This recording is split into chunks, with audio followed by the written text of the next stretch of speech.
the roots, he let the beats build, bitch. And we never switch. Even if I'm rich, I'll be broke like I'm Mitch. Niggas talking down, but that's headed in the wrong direction. But I knock that shit out like the boxing section. Cause they can't touch what they can't see. All I gotta do is be the same me. All I gotta do is keep it cheap. Always be the same me. While I'm solid, boy, they can't change me. No.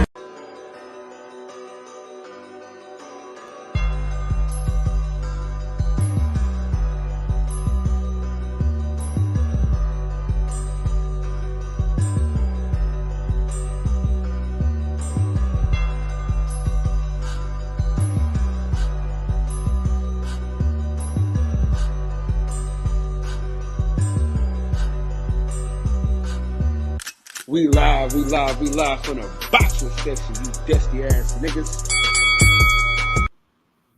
What's going on, man? We live from the boxing section, man. What's going on? Man, we back again with another one like the other one. Same soup reheated. Yeah, man. We here, man. It's fight week, bro. And Kyle Davis will be in Vegas. You know what I'm saying? See how that rhyme? We'll be in Vegas with Box Talk. PJ's Big Dog, man, where the fuck you been at, man? Salute to you, bro. Jay Ryder, salute to you, my brother. Ghost, you already know what it is, man. Salute to you, my boy. Yeah, man. So we live right now, man. We here ready to go. We got Jenna Beck this weekend. We got Montana Love this weekend. So it's set to be a great weekend. Ray Ford is on the Montana Love card. Richard Hitchens is on the Montana Love card. You got I said Ray Ford. My boy Thomas Matisse is on that Montana Love card. And then you step over to the Jenna Beck card. You got Anissa Estrada. You got Cashflow Diaz. You got the Fernando kid, one of the Fernando kids. You know what I'm saying? And so it's set to be a good weekend in boxing, man. You know what I'm saying? Last week was kind of lackluster. I think more of it was more because Zerto just didn't show up. You know what I'm saying? He just got outclassed, outworked. You know what I'm saying? Outgunned, outmanned. You know what I'm saying? So, yeah, I just don't think, so I don't really think that we were excited about last week. David Monroe put on a hell of a show, but, it wasn't, it was cool. It was cool. It was kind of lackluster in my opinion. You know what I'm saying? My opinion isn't law, but shit, it's my opinion. So let me read something in the chat real quick. So Benavidez versus Plant is mandatory for Canelo. Man, Boo Boo, man, listen, dog.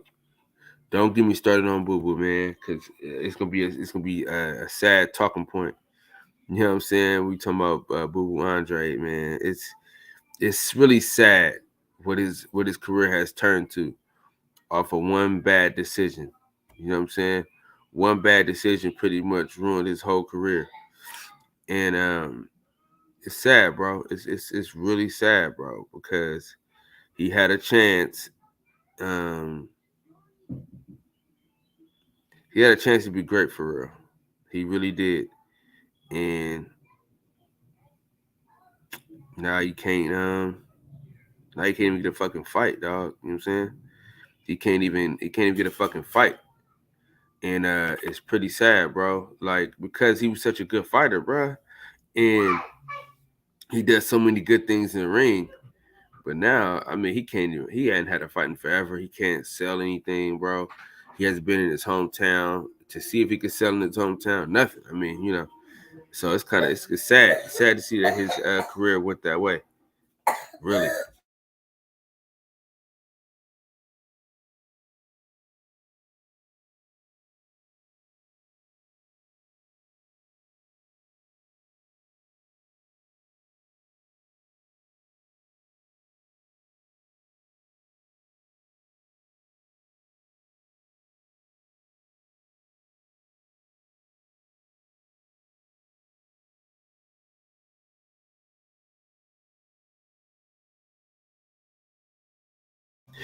He might get a Triple G fight, but that Canelo fight is not happening. You can forget about that.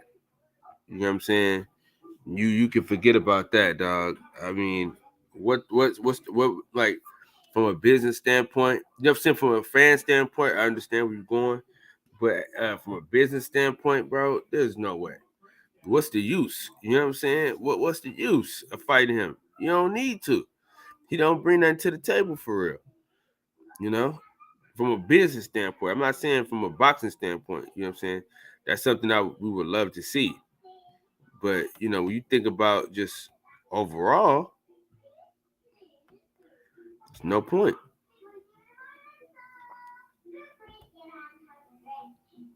There's really no point.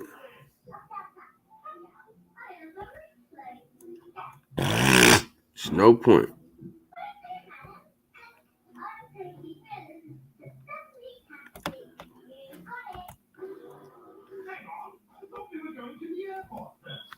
It's really no point. You know what I'm saying? It makes no sense. Alrighty. Yeah, I just want Triple G to be done. I just really want him to be fucking retired. Hey, Knockout, yeah, he hit me. Yeah, hey, Knockout, join the panel if you can. We can chop it up real quick. Yeah, but he told me last night. So who debating tonight, man? Let me know who debating tonight. No, listen, MB, I want to see it. I just don't see it happening, if that makes any sense. You know what I'm saying? I want to see it, I just don't see it happen.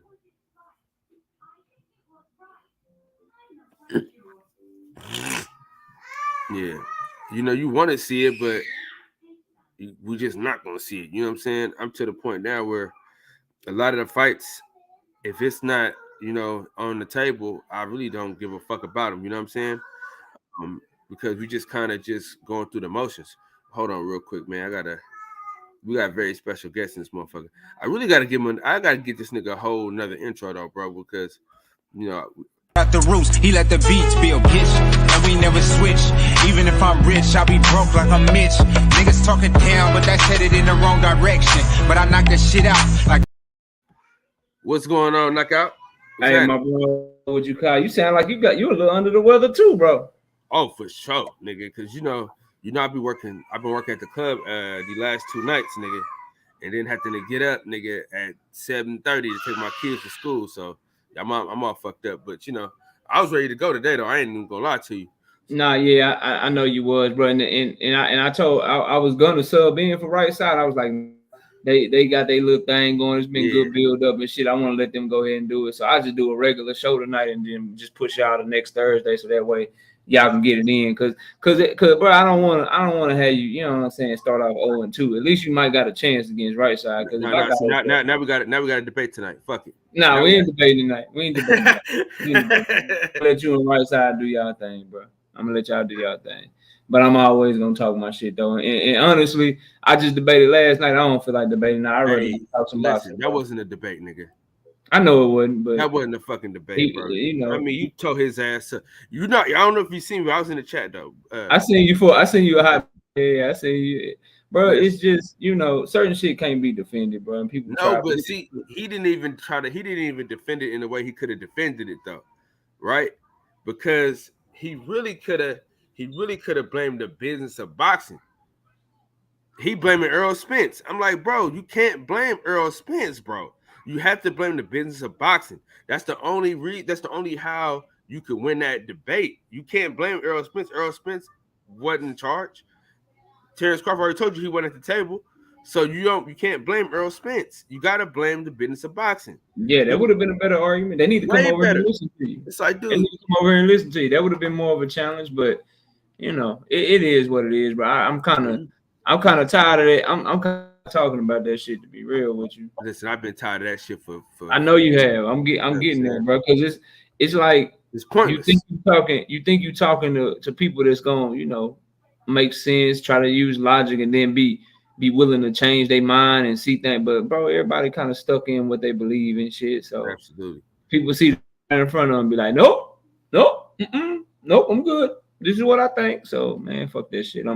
That's why I'm like y'all. You you and Right Side's debate next week. That's why it's gonna be refreshing because it's something new to talk about. It's gonna be fun. You know what I'm saying? And it's some shit that where you can just be a boxing head and just listen to brothers talk some good boxing. So I'm excited about it, bro. I'm happy for y'all. But I'm glad he reached out to you directly too and let you know. Yeah, you know that's my man. You know what I'm saying? That's my dog. Even though he screwed me, but he's still my dog. G5, what's up with it, bro? Dude, question of the day for you, right? Yeah. What do you think about Janibek? And do you think Demetrius Andrade was it worth the fight? You know what I'm saying? Listen, bro, you missed the debate, but I debated this, and I was on Janibek's side. I had a dude named King David. We debated Andrade ducking Janibek, bro. Why did I see that? It was a few weeks ago. It's still up on the channel. Just search Demetrius Andrade and you'll see it. It was fire, bro. It was a fire ass debate. It was fun. Of course, you know we got the dub again, but yeah, bro. Janibek, listen, dog. Janibek, he the truth, bro. He the truth. Like I think Andrade at 154, man, he was it, bro. He had the world was his oyster. I think Andrade obviously fucked himself over. Look at where he at now, bro. Look at where he at. So he got ordered to defend against Janibek. He said, I ain't defending against Janibek. He dropped his belt. He got ordered not once, but he got ordered twice to fight Janibek. Remember that. He got ordered twice to fight Janibek. The first time he got ordered, the WBO said, all right, you want to move up and fight Zach Parker for the interim WBO? We'll let you keep your. But after you fight Zach Parker, you need to let us know what you're going to do. And then he ended up getting hurt, and that fight didn't fall through. And then they ended up ordering him to fight Janibek again at 160. And this time he like, nah, I'm just going to go to Zach Parker route. And so they stripped him. And that's how Janibek got elevated to now being the WBO champion in middleweight. And so he done turned around, and because he didn't like the purse from the Zach Parker fight, he done pulled out of that fight. So he went from champion at 160 pounds to getting stripped and going to fight to put himself in position to fight Canelo at 168. And now he ain't even got that opportunity anymore, bro.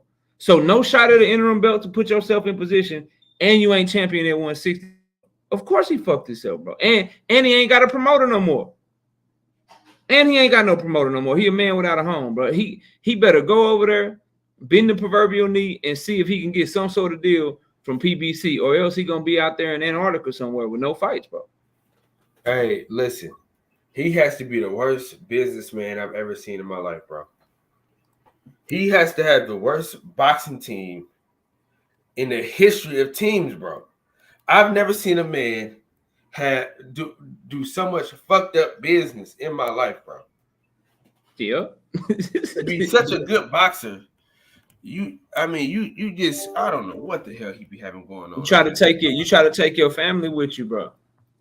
I never understand people that move like that. Like if it's somebody that do something better, then you need to let them do it. Like a lot of these dudes with these fathers for trainers and managers and shit. Like, bro, it's somebody that know more. Like if I'm a fighter, like a Teofimo Lopez, for instance, great talent, off the hook with his athleticism, he can fight.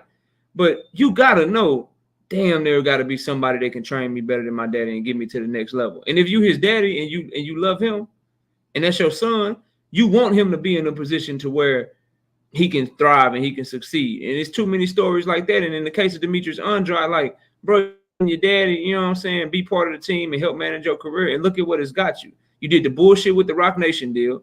You pulled out of a fight with Jermell Charlo. You just got advised to allow yourself to get stripped. And then you got put in position to where you could be Canelo's mandatory. And you got advised to pull out of that shit too, bro.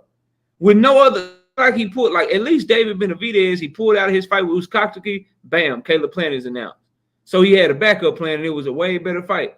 Andrade pulling out of fights and making moves and shit with no backup plan, bro. Dude, and the worst part about that, right? The worst part about it is you have a history of fucking up deals. So who's going to take a chance on you when you're notorious for fucking up deals? You know what I'm saying? Like, dude, man, that shit's crazy to me, bro. You gave up a belt, right? That was your only leverage. And bust this, though, knockout. That wasn't even leverage. You didn't even have leverage with that belt because didn't nobody want the motherfucker. Shit, but at least, but hey, at least they said his name. Now they ain't gonna talk about it. Now people ain't even gonna ask about him no more. So it was a leverage to at least keep him viable. Like at least when he had that belt, people would ask Jamal Charlo about him. People would ask Triple G about him. People would ask guys like Jaime Munguia about him when he had that belt. Now he ain't got that belt no more. People ain't even gonna ask about you, bro. He got to start from. He damn near got to start from scratch. Shout out to my boy Eric Gomes, man. Salute to you, my brother. You damn near got to start from scratch, knockout. Yeah, at 34 years old. Just think about how if he would have had a better team around him. Imagine the fighter he could have became. But I want to say this about Teofimo Lopez. As bad as people think Teofimo Lopez pops is as a trainer, he made his son a unified champion, though. You know what I'm saying? So he's not. I won't say he's terrible, but Andre's team is awful, bro.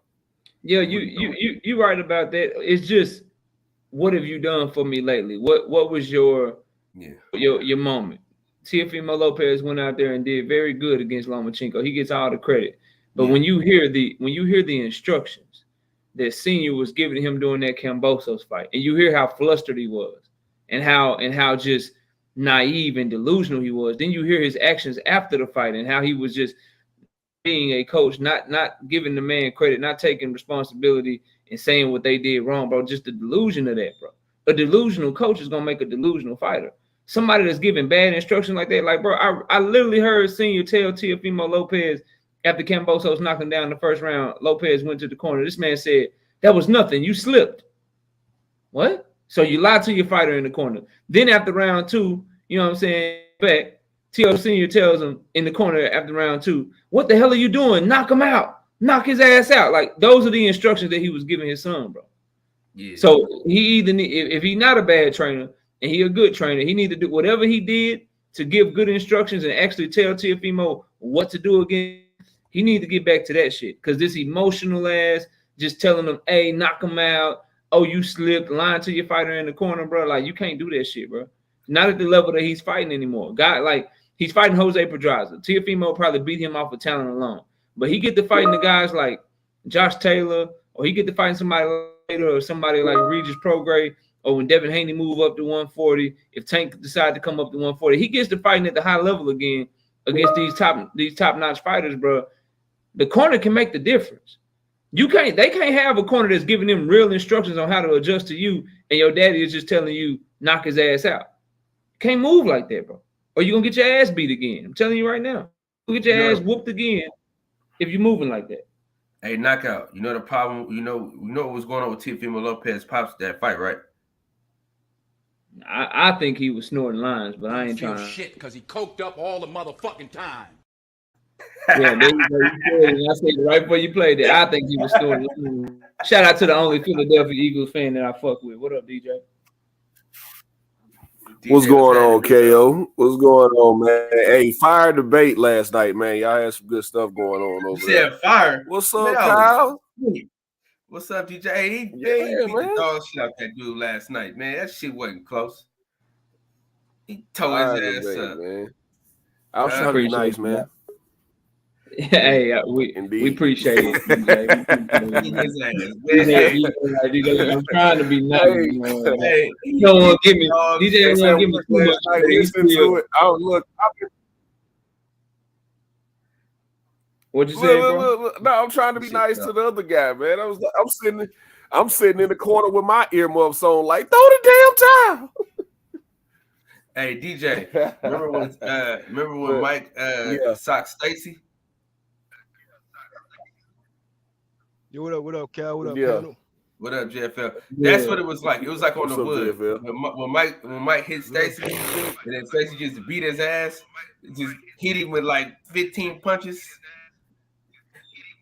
I thought I seen the Angels from the heavy not to me. My mistake. It was his fist. Nigga. That was I missed their background. Yeah, I heard somebody in. Yeah, there you go. Yeah, you gotta mute your background, bro. But yeah, man, I just want to say, I completely agree with Knockout, man, about Demetrius Andrade. Like, Kyle, like, I was one of his biggest supporters. Like, man, why this man can't get a big fight here, 2-division champion, da-da-da-da. And then when he pulled the stuff with Johnny back, man, with no real backup plan, like you were saying, I felt like you don't have a promoter right now. Your free agent that you had was being the middleweight champion, being the WBO middleweight champion.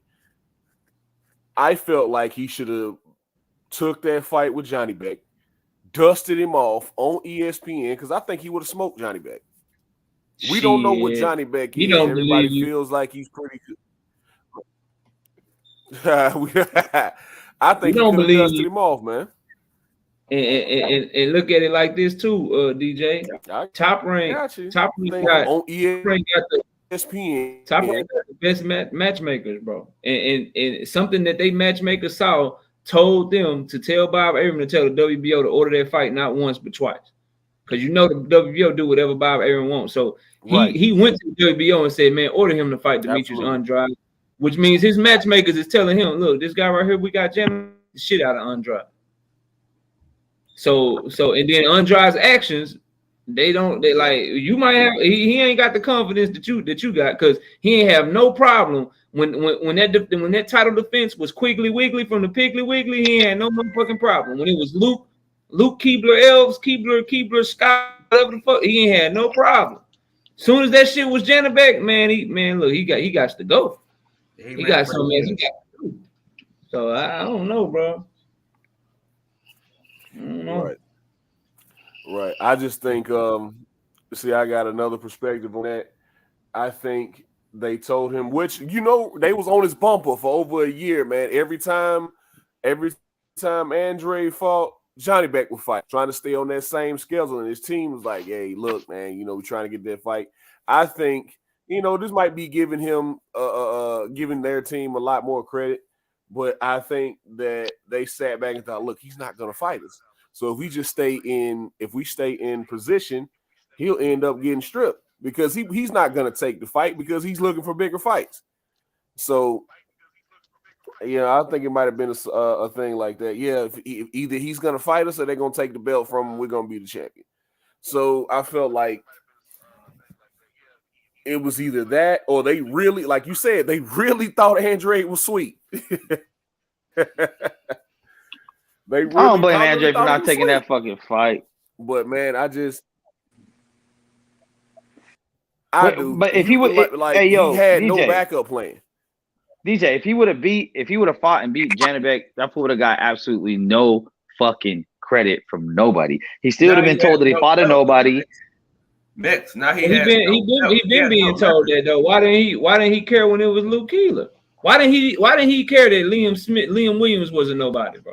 Now all of a sudden, Andrade care about people being nobodies when he been fighting nobodies since he been at 160. No. He been caring about that. He been calling out the biggest names in the division. He went and moved up another division. I mean, like it'll look bad. Like it looks bad if he fights someone lesser than. I don't know if he has a fight lined up. Does Andre have a fight lined up? Hell nah, he pulled out of it, bro. No, that's what I'm saying. That's what I'm saying. So I'm gonna have to go ahead and fought him. I'm gonna have to reserve judgment to see who he gonna fight. Just, you know, if he fights someone less then I'll give him the duck. But if he ends up fighting, like, I mean, maybe the loser of Benavidez and Plant or some shit like that. Every fighter that he fought at 160 is less than Janabek, bro. No, bro. He already, bro. Here we go again. Sucking dudes' dicks. They got 12 fights, bro. Like, I don't know what the fuck is up with everybody. I don't know about the homo shit, bro. Why you gotta? Yeah, like, I don't know about the homo comment. I don't know about that shit. But Janabek can fight, bro. Like, I don't know, and it ain't like 12 fights. 8 fights, I think my track record kind of speaks for itself, bro. I know what I'm talking about if I say somebody can fight or not, bro. The man can. He is better than Liam Williams. He is better than Quigley, bro.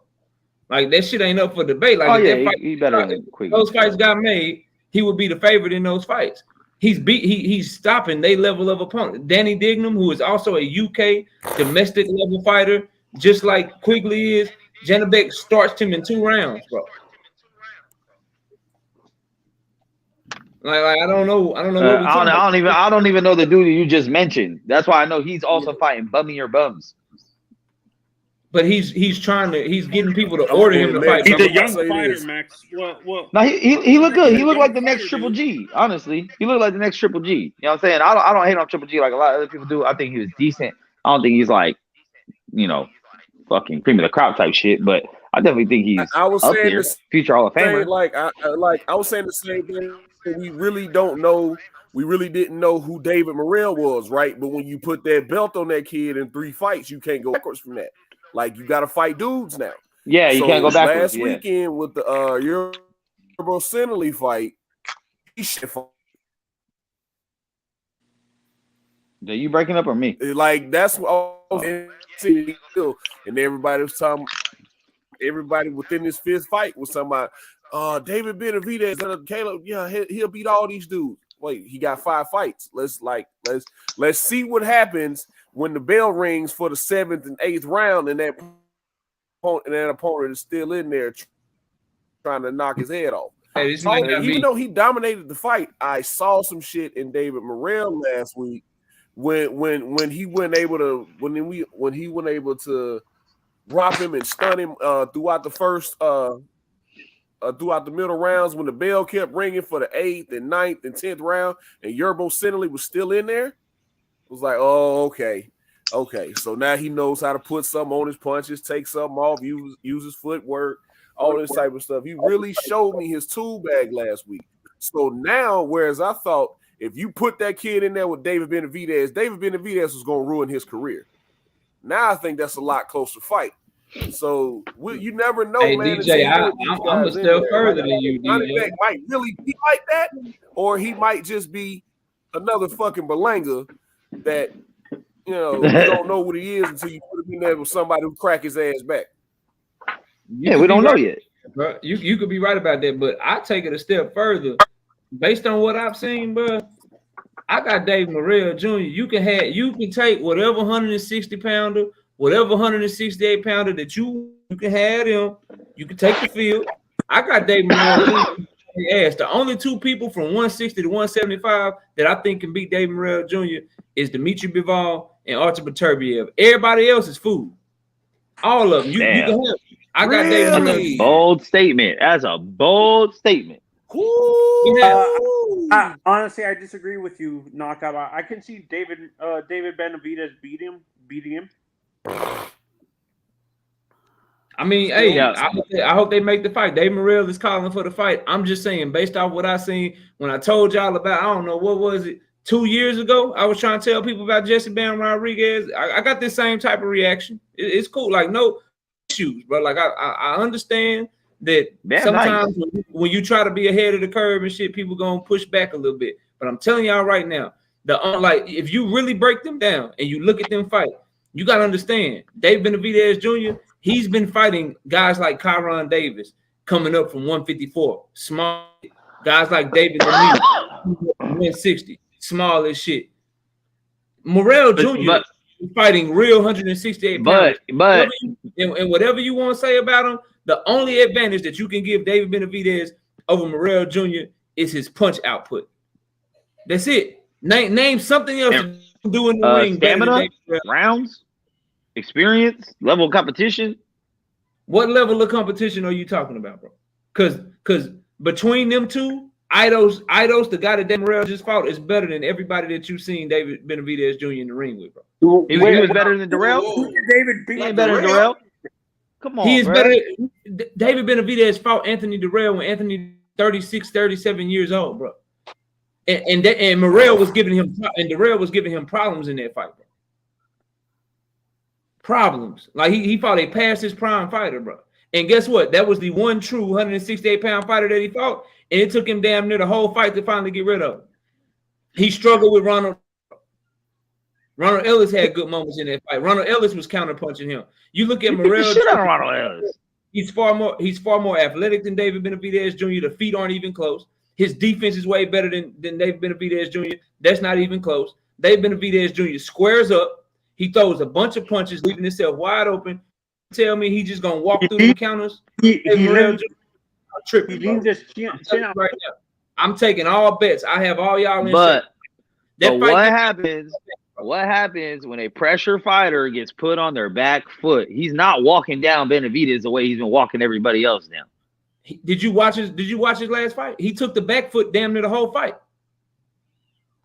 He took the back foot on Idol. He boxed the shit out No. of, See, here's the difference. Here's the Here's difference. Here's the difference, though. There's a difference when you're taking the back foot by choice and when someone's making you take the back foot. If you choose to take the back foot to counter and land some shit, that's different because you're still controlling. That's ring general shit. You're still controlling how the fight's done. But when motherfuckers forcing you, like Bivol and Zerto shit. Bro, I'm trying to tell you, watch for when they fight because they gonna fight. I'm letting y'all know right now, bro. I got all bets. It's fine, bro. Disagree, rock with like it's cool. I'll take all your bets. Just make sure you come by to pay up. I got all your bets. Do you see Morrell dominating him? I tell you what, knockout. They make the He fight. He is going to stop. Like they David make the Benavidez fight. Jr. better fight him in the next 7 or 8 months, bro. You say the only thing he got over him is punching power, is punch output. That's a lot. Like, I mean, when you're boxing, it's kind of the main thing. A lot of punches, man. And when you on defense, it's when you have to walk, like Mex just said, when you have to walk backwards, when you constantly on defense, because the other dude who's looking you dead, like you said, David Morrell and David Benavidez are pretty much the same size. But when you got somebody your same size pressuring you the whole night with that output, yeah, you might catch him in between shots. But when you're constantly on defense, that shit'll slap at that gas tank too. And all of a sudden, you're right. He might not have defense, but I've only seen David Benavidez get dropped once in his career. So it's man, those are all great points. But the quickest way that you slow somebody's output is you hit them with some shit to make them respect you. So all that output shit, all that shit is gonna go out the window when Dave Benavidez come forward, squaring up, trying to throw a 7-punch combination, and Dave Morrell Jr. take a half step back and throw that goddamn left hand counter, whether it's an uppercut or a motherfucking straight, and that shit sting them. All that punch output shit go out the window. If the advantage is that you punch more, but I'm talking about a guy that got better. Like, it's not up for debate. You can look at them fight. Dave Morrell Jr. has the better feet. It's not up for debate. You can watch them fight. Dave Morrell Jr. has way better defense. He can go into a shoulder roll. He also has a good high guard. He does a lot of different things defensively, and he doesn't square up like David Benavidez Jr. So those two things aren't even up for debate. You've seen Dave Morrell fight off the back foot. We have never seen David Benavidez Jr. fight off his back foot. What if Dave Morrell Jr. goes out there behind his jab, takes the center of the ring, hits him with some shit on the inside, and then now David Benavidez is on his back foot? Can he fight off his back foot? Because I never seen it. Like, I'm telling y'all, bro. That's also a risk. That's also a risk. I'm a strong proponent of that shit. This is one of those fights where a lot of people think that it's close. A lot of people think it's 50-50. Dave Morrell Jr. gonna put hands and feet on that boy, man. He gonna put hands and feet on. Like, y'all gotta understand the level of talent. Like, he's gonna need the feet. So he's gonna need those feet. In a boxing match, you got David Morrell Jr., right? In a boxing match. In a fight, which I think it's gonna turn into, in a fight, I got David Benavidez. In a boxing match, you pretty much might be right. It might be David Morrell Jr. He might have a better skills. But in a fight, if it turns into a fight, I'm taking David Benavidez. It's a dog fight. Anybody picking David Benavidez? I mean, this is why we do this, bro. Like, this is a type of fight.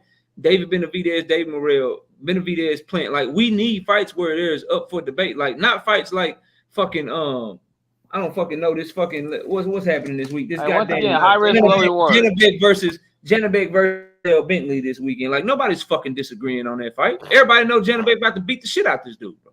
Hey, you gotta get that shit out of him.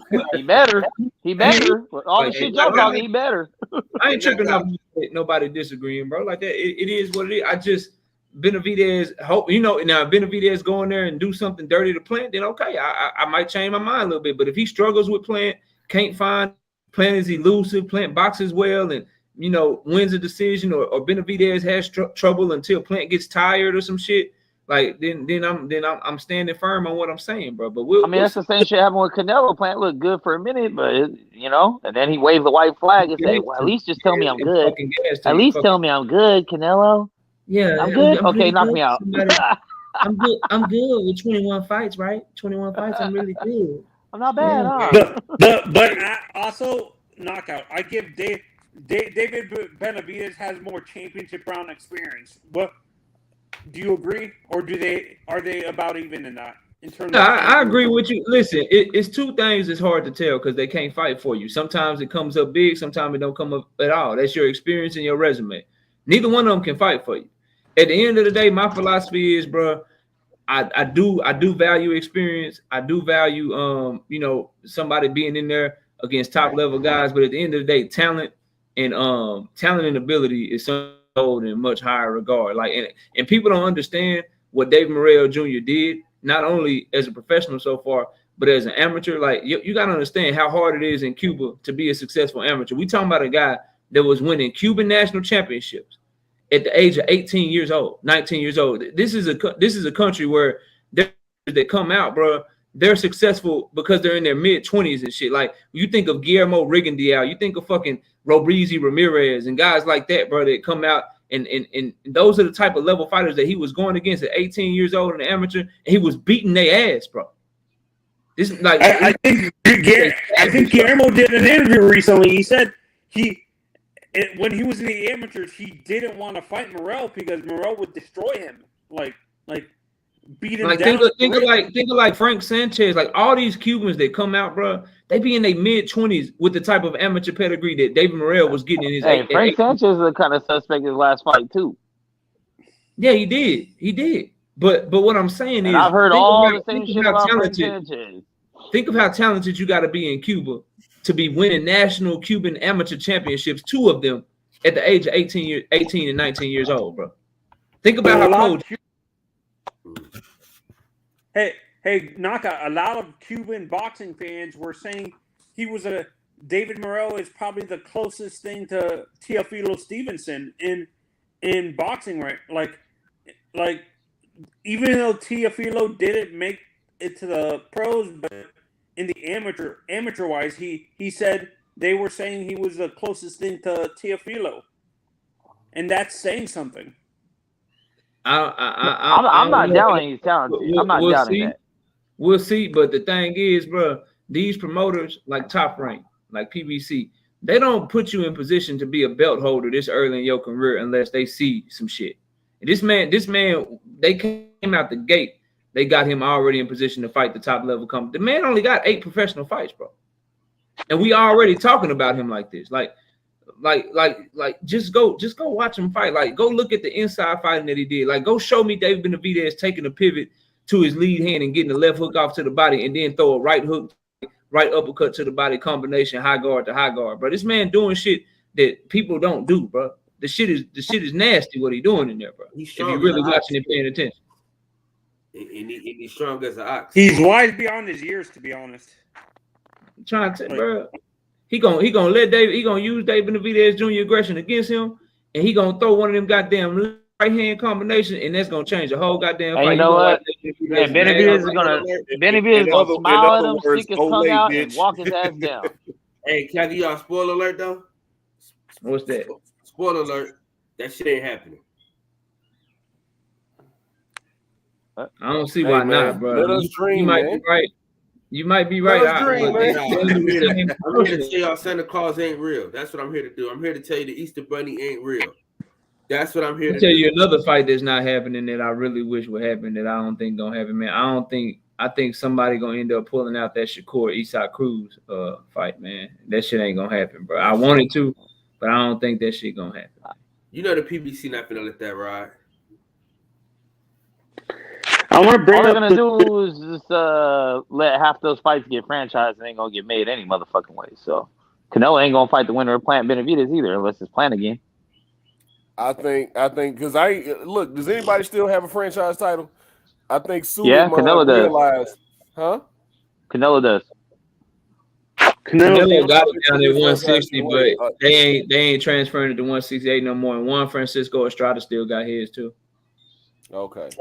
No, Man, Canelo got an all-weight franchise. Realize he fucked up with that, and just gonna leave it where it's at, man. All right, we got all these champions now. We just Kyle, stop killing our dreams, Kyle. shit no more. Hey, no, but Suleiman didn't do none of that shit. It was the fighters. B-Dub, what's up, man? That franchise title went from. What up, everybody? What up, Mix? My bad. I just got my tooth pulled and I just got some dental work done, so I'm fucked up. You on drugs right now?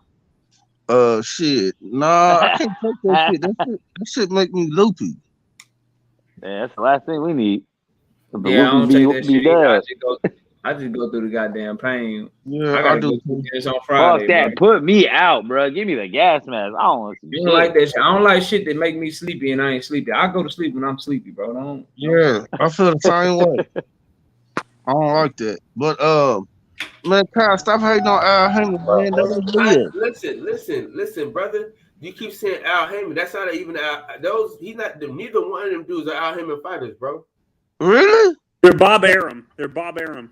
David Morrell?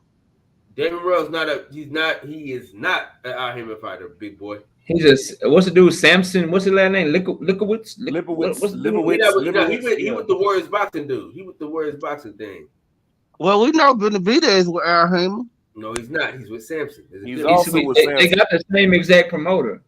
Yeah. Nah. David Morrell is with the Warriors boxing dudes. But does Al Haymon advise him? He's with the Cubis. He's with Louis the Cubis, senior and junior. Oh, so that's an Al Haymon product, though. No, Louis they fuck with Al Haymon heavy. Hey, Al Heyman's just an advisor, so really nobody. They both on the network. Yeah. So what I'm saying is, guys. Okay. I'm gonna let y'all dream, man. Fuck it. Yeah, bro. Quit getting a dream. If you get a dream, talk about, bro. I'm gonna just let y'all dream, man. I'm gonna let y'all think that Santa Claus is real and the Tooth Fairy is real. You know what I'm saying? I'm gonna let y'all believe all these fallacies. I got you. All right, Brandon. I apologize for trying to tell you the truth. It hurt your feelings early. That's what happened to Kanye and Kyrie. Be careful. Well, I didn't apologize. You know what I'm saying? Now, if it happened, it happened. But deep down in my bones, deep down inside of me, you would apologize. You would apologize, though. If they asked you to apologize, you would go do all the 6 things they told you to do. Boy, you ain't for $37.5 million, you goddamn right. I wish I would. Fuck them in their money, and I would tell them to go to hell. Hey, that's Brandon, what I would. For $37.5 million, I'll apologize and not mean that. I know you would. Black people get on their knees. I apologize, not mean that shit. Black people get on their knees and crawl and do a lot of shit for 37 At the end of the day, I got kids and a wife, nigga. I'm taking that money. All I gotta do is say I'm sorry. And your integrity gonna be gone. Hey, that's crazy. Hey, his integrity be gone to his integrity be gone to the public. But my family gonna be like, appreciate you getting that money. Hold on. You said. Hold on. I'm gonna call some hypocrisy right here. You said you would take the money because you got a family to feed, wife and kids. You would take the money, but you want to give Bud shit for taking 10 mil. Because he had the money. You got it, Kyrie ain't got no money. Kyrie ain't got no money. Got that ass. Easy, bro. I know you think but that's easy because Bud had option to get millions of dollars in 2 different places. Kyrie only got an option to get millions in 1 place. That's not true. He just lost $11 million. I either got the 37 million from the Nets or I got nothing, bro. That's not true. He just lost $11 million annually from Nike. See, you don't know, man. People just be talking. They just rather sell out. I do what the hell I want on my show. What are you talking about, bro? He lost the shit. Yes, so you already lost that, and so now all you got to do to keep your salary is apologize, and you want to apologize for some false sense of pride and shit. Nah, bro. No, what is he apologizing for? No. See, the thing about it is, you apologize when you're wrong, and I don't let you try to make amends. He did nothing wrong. He didn't make that fucking thing, nor did he put it on Amazon. He only saw it and tweeted out what he saw, like everybody fucking else. And then number 2 is the director who directed the fucking movie, he not apologizing. So they came to him and said he stand by everything he said. So at the end of the day, money ain't everything, and we have to show our people, that we shouldn't just be in love with their wealth, and sometimes it's time to take a stand. Somebody got to fucking be Muhammad Ali. Somebody got to be the person. Somebody got to be the person to stand up and change the dynamic of the way this world is. But most of us is ready to sell out for the wealth, and we know that. That's why we are in the position we're in, because we got too many people ready to take the money and just think about their family. Bro, all that shit sound good. All that shit sound good, and you spoke a lot of facts there. But let me tell you this: I don't give a fuck. My family come first. I'm not no activist. I'm not no activist. I'm not none of that shit. All I'm telling you is that if I'm in that situation, living my life the way I live my life now, if somebody told me, Knockout, apologize or you don't get this $37 million. Nigga, I'm apologizing. I don't give a fuck. I got a family. Fuck that $37 million, man. Okay, that's cool. I'm apologizing for what I'm trying to take a stand. Wait a minute, let me say this. This man trying to take a stand for something that he believes in. He didn't even do nothing wrong. And then he got a cascade of people coming against him, trying to silence him. And you want him to apologize for some fucking money? He already made. No. I don't want him to do nothing. I don't want him to do nothing. I'm telling you what I would do. He made money last year. He made $37 million before that. The year before that, he made. I mean, goddamn. When is it time to be a man? Everybody got different life experience. People and show that got different life experiences. Brandon, watch it. People. Brandon, everybody got different life experiences. I don't have $37 million that I I made stand up last for the year. people, Knockout, and you watch. So I'm telling you, I would take the money. I know you would. Let me tell you this though, Brandon. These new niggas, I ain't down for these niggas, man. I'm gonna tell you right now, I ain't down for these niggas. I feel you, Kyle. I do, but I believe in black people, bro. So listen. No. Hey, me and Brandon finally agree on something, man. I'll ride with Kyrie, bro. Fuck everybody else. Max, cause you're freedom of speech, man. Freedom of fucking speech, bro. He shouldn't have to apologize for fucking shit. Who gives a fuck? Head. None of you motherfuckers don't care enough about a brother to even just see what's going on in a nigga life. Sometimes a nigga need a hug or something, you know what I'm saying? Hey, and LeBron's a fucking bitch too. Don't forget about that shit. He want to fucking be over here virtue signaling and all this bullshit. He don't talk about shit. He don't talk about all the slave children that fucking make his fucking shoes. He don't speak against China because of Nike. He don't speak out against nothing else. He want to speak out against everything and try to just be on the platform. Fuck that shit. You want to talk about Kyrie sharing this shit? Motherfucker, you know Brother Lynch lyrics by heart. I know Brother Lynch lyrics by heart. But I don't want to act like holier than thou, bro. If that's how Kyrie feels, that's how he feel. Who gives a fuck? The motherfucker think the world is flat. So really, if y'all putting that much fucking, you know what I mean, shit into his words, then that's your fucking problem as a person. Listen, bro, I feel what y'all saying, and I ain't disagreeing with you. I'm just saying there's two ways to skin a cat. For all that shit you said about LeBron, he still put his position where he's provided for his family and his kids got shit that he never had, bro. And they ain't never got to worry about shit. His grandchildren's grandchildren are gonna be fucking rich. You know what I mean? So I feel what y'all saying. It's more than one. Some people are gonna be activists. Some people want to be the martyr. Y'all are cool with Kyrie playing the martyr. I'm telling you, I'm not doing that shit. When it come down to it, I came from some shit. My family ain't got wealth yet. So if I got an opportunity to get some wealth to where my kids can be taken care of, bro, guess what I'm gonna do? I'm gonna go up there in front of that camera. I'm gonna apologize, and then I'm gonna take care of my family, bro. I don't know what the fuck y'all talking about, bro. I just told you what we're talking about. I'm talking about being a man. I'm talking about not being controlled by other people. I'm talking about standing up the way other people get to stand up. It's things that said about us every day that these people write that we don't like. The most thing you can do is provide for your family, bro. What do you like? Bro, that's the most manly thing you can do. That's your thinking, man. I'm 41 years old. I've been doing this. You know what I mean? This ain't. What this that don't mean? stop I'm 36 years old. So what I'm trying to tell you, what's your age mean? What I'm trying to tell you, just don't stop you from providing for your family because you thinking about yourself and your people. Matter of fact, it bring more to you. Dog, my family is my people, bro. Hey, listen, Brandon. I'm gonna tell you like this, brother. I love black people, but it's way too many niggas out there that's gonna leech on and fuck up the church's money. You know what I'm saying? Listen, Malcolm X got shot by his own folks. No, he didn't. That's a lot. See, You be repeating this dumb shit. That's a lie. The government killed him. What was it? A black dude that killed him or not? Nigga, no. The state of New York gotta pay them niggas because they lied on Thank you, bro. Nigga, the government killed Malcolm X. Yeah, stop repeating that shit, bro. The government killed him. That's a fact. Bro. Them niggas is out of jail about to get paid by New York because they was found innocent. You know that, right? Nigga, I didn't say I didn't say they the ones that did it, but you said some niggas killed him. You can't say that. So nigga, okay, so who killed him then? The government killed him. The government killed him, bro. Who in the government, nigga? Was it a white dude, a black dude, a Mexican? It don't fucking matter. It don't matter who the government. Nigga, it was called by the government. That's a fact. It don't matter if a blackface did it. Shit, that's your people. That's the point he's trying to make. So hold on. All right. So just to kill that whole thing, right? Hold on. Before y'all go off on that, just debating whether it was a black dude, government, whatever. Okay, so who do we blame more for Mr. Hampton? Do we blame William O'Neal or do we blame the government? The government. Okay. You blame the government because this nigga couldn't stand on his own too and go to jail with his whole I was just asking because my whole thing with the Kyrie situation, all right, whatever. I like Knockout said.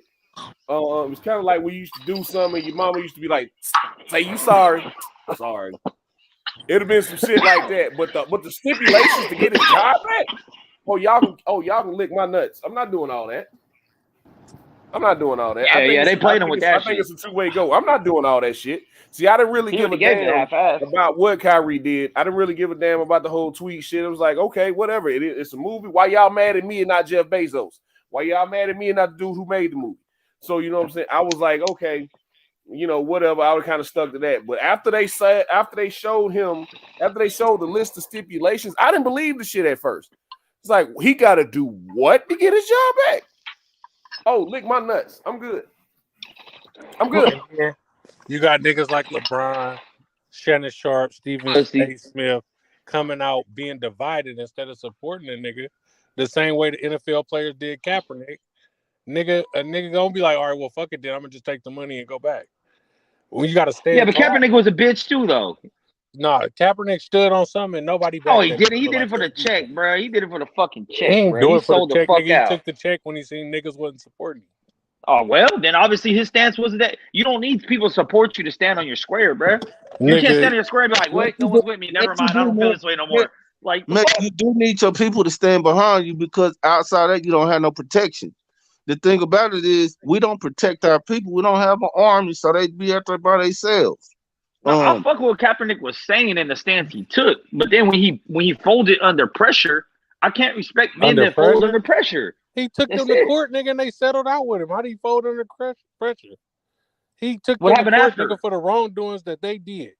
How did he? Bro, you didn't see the documentary he made and shit, bro. Like you forget everything after the check, everything after that. What did he do? What happened in the documentary? Bro, he tried to compare that shit to a fucking slave auction, all kinds of crazy shit, bro. After he took the check. It's the same people. It's the same people. It's not. It is not. This is what is disappointing with the whole thing. It is not comparable to fucking slavery. You don't. Do you know how they used to do the slaves? Choosing a career path to NFL not the same as. Do you know how they used to do the slaves? The slavery, the slave, bro. We talking about the crazy. He talking about the auction block, bro. He's talking about the NFL as a whole. No. The contracts, all that. He's talking about measuring them, making them run, jump. Right. It's comparable to the slave auction block. That part. But I'm saying there was more added on to that. He compared the whole NFL as a whole, and part of that was the auction being like a slave auction. Well, the contract, white owners capitalizing off the back of black athletes. Whenever he chose to go play football, then nobody grab him up and make him go do the shit. There's a big difference, bro. It's crazy how all these motherfuckers. You have to look at why we choose to play football. The damage done to us. Why do we choose to go play football? No, it's not. Why do we choose to go play football and be athletes and entertainers? Because you have to get the money. Niggas got. No, it's not. What the fuck you mean? You thought he was gonna be a millionaire? No, it's not. No, it's not. How else was he gonna make $1 million? That mentality is why motherfuckers do it, because they grow up thinking that's their only option. It is not. Name 5 black billionaires who are not entertainers and who are not in sports. I don't know. I don't pay attention to billionaires. I can't even name 5 alphabet of them niggas' billionaires, bro. I can't name 5 Asian billionaires, white billionaires, Mexican billionaires. No, I can't. The biggest billionaire is Bill Gates. Jeff Bezos, Elon Musk. Jeff Bezos not an entertainer. That's what I'm saying. Like, I'm just talking about billionaires in general. I don't pay attention to shit. I don't have Forbes magazine. I don't sit here and idolize rich people and all this other shit, bro. Like, I don't really care about anyone. You don't have to idolize to hear this person is a billionaire.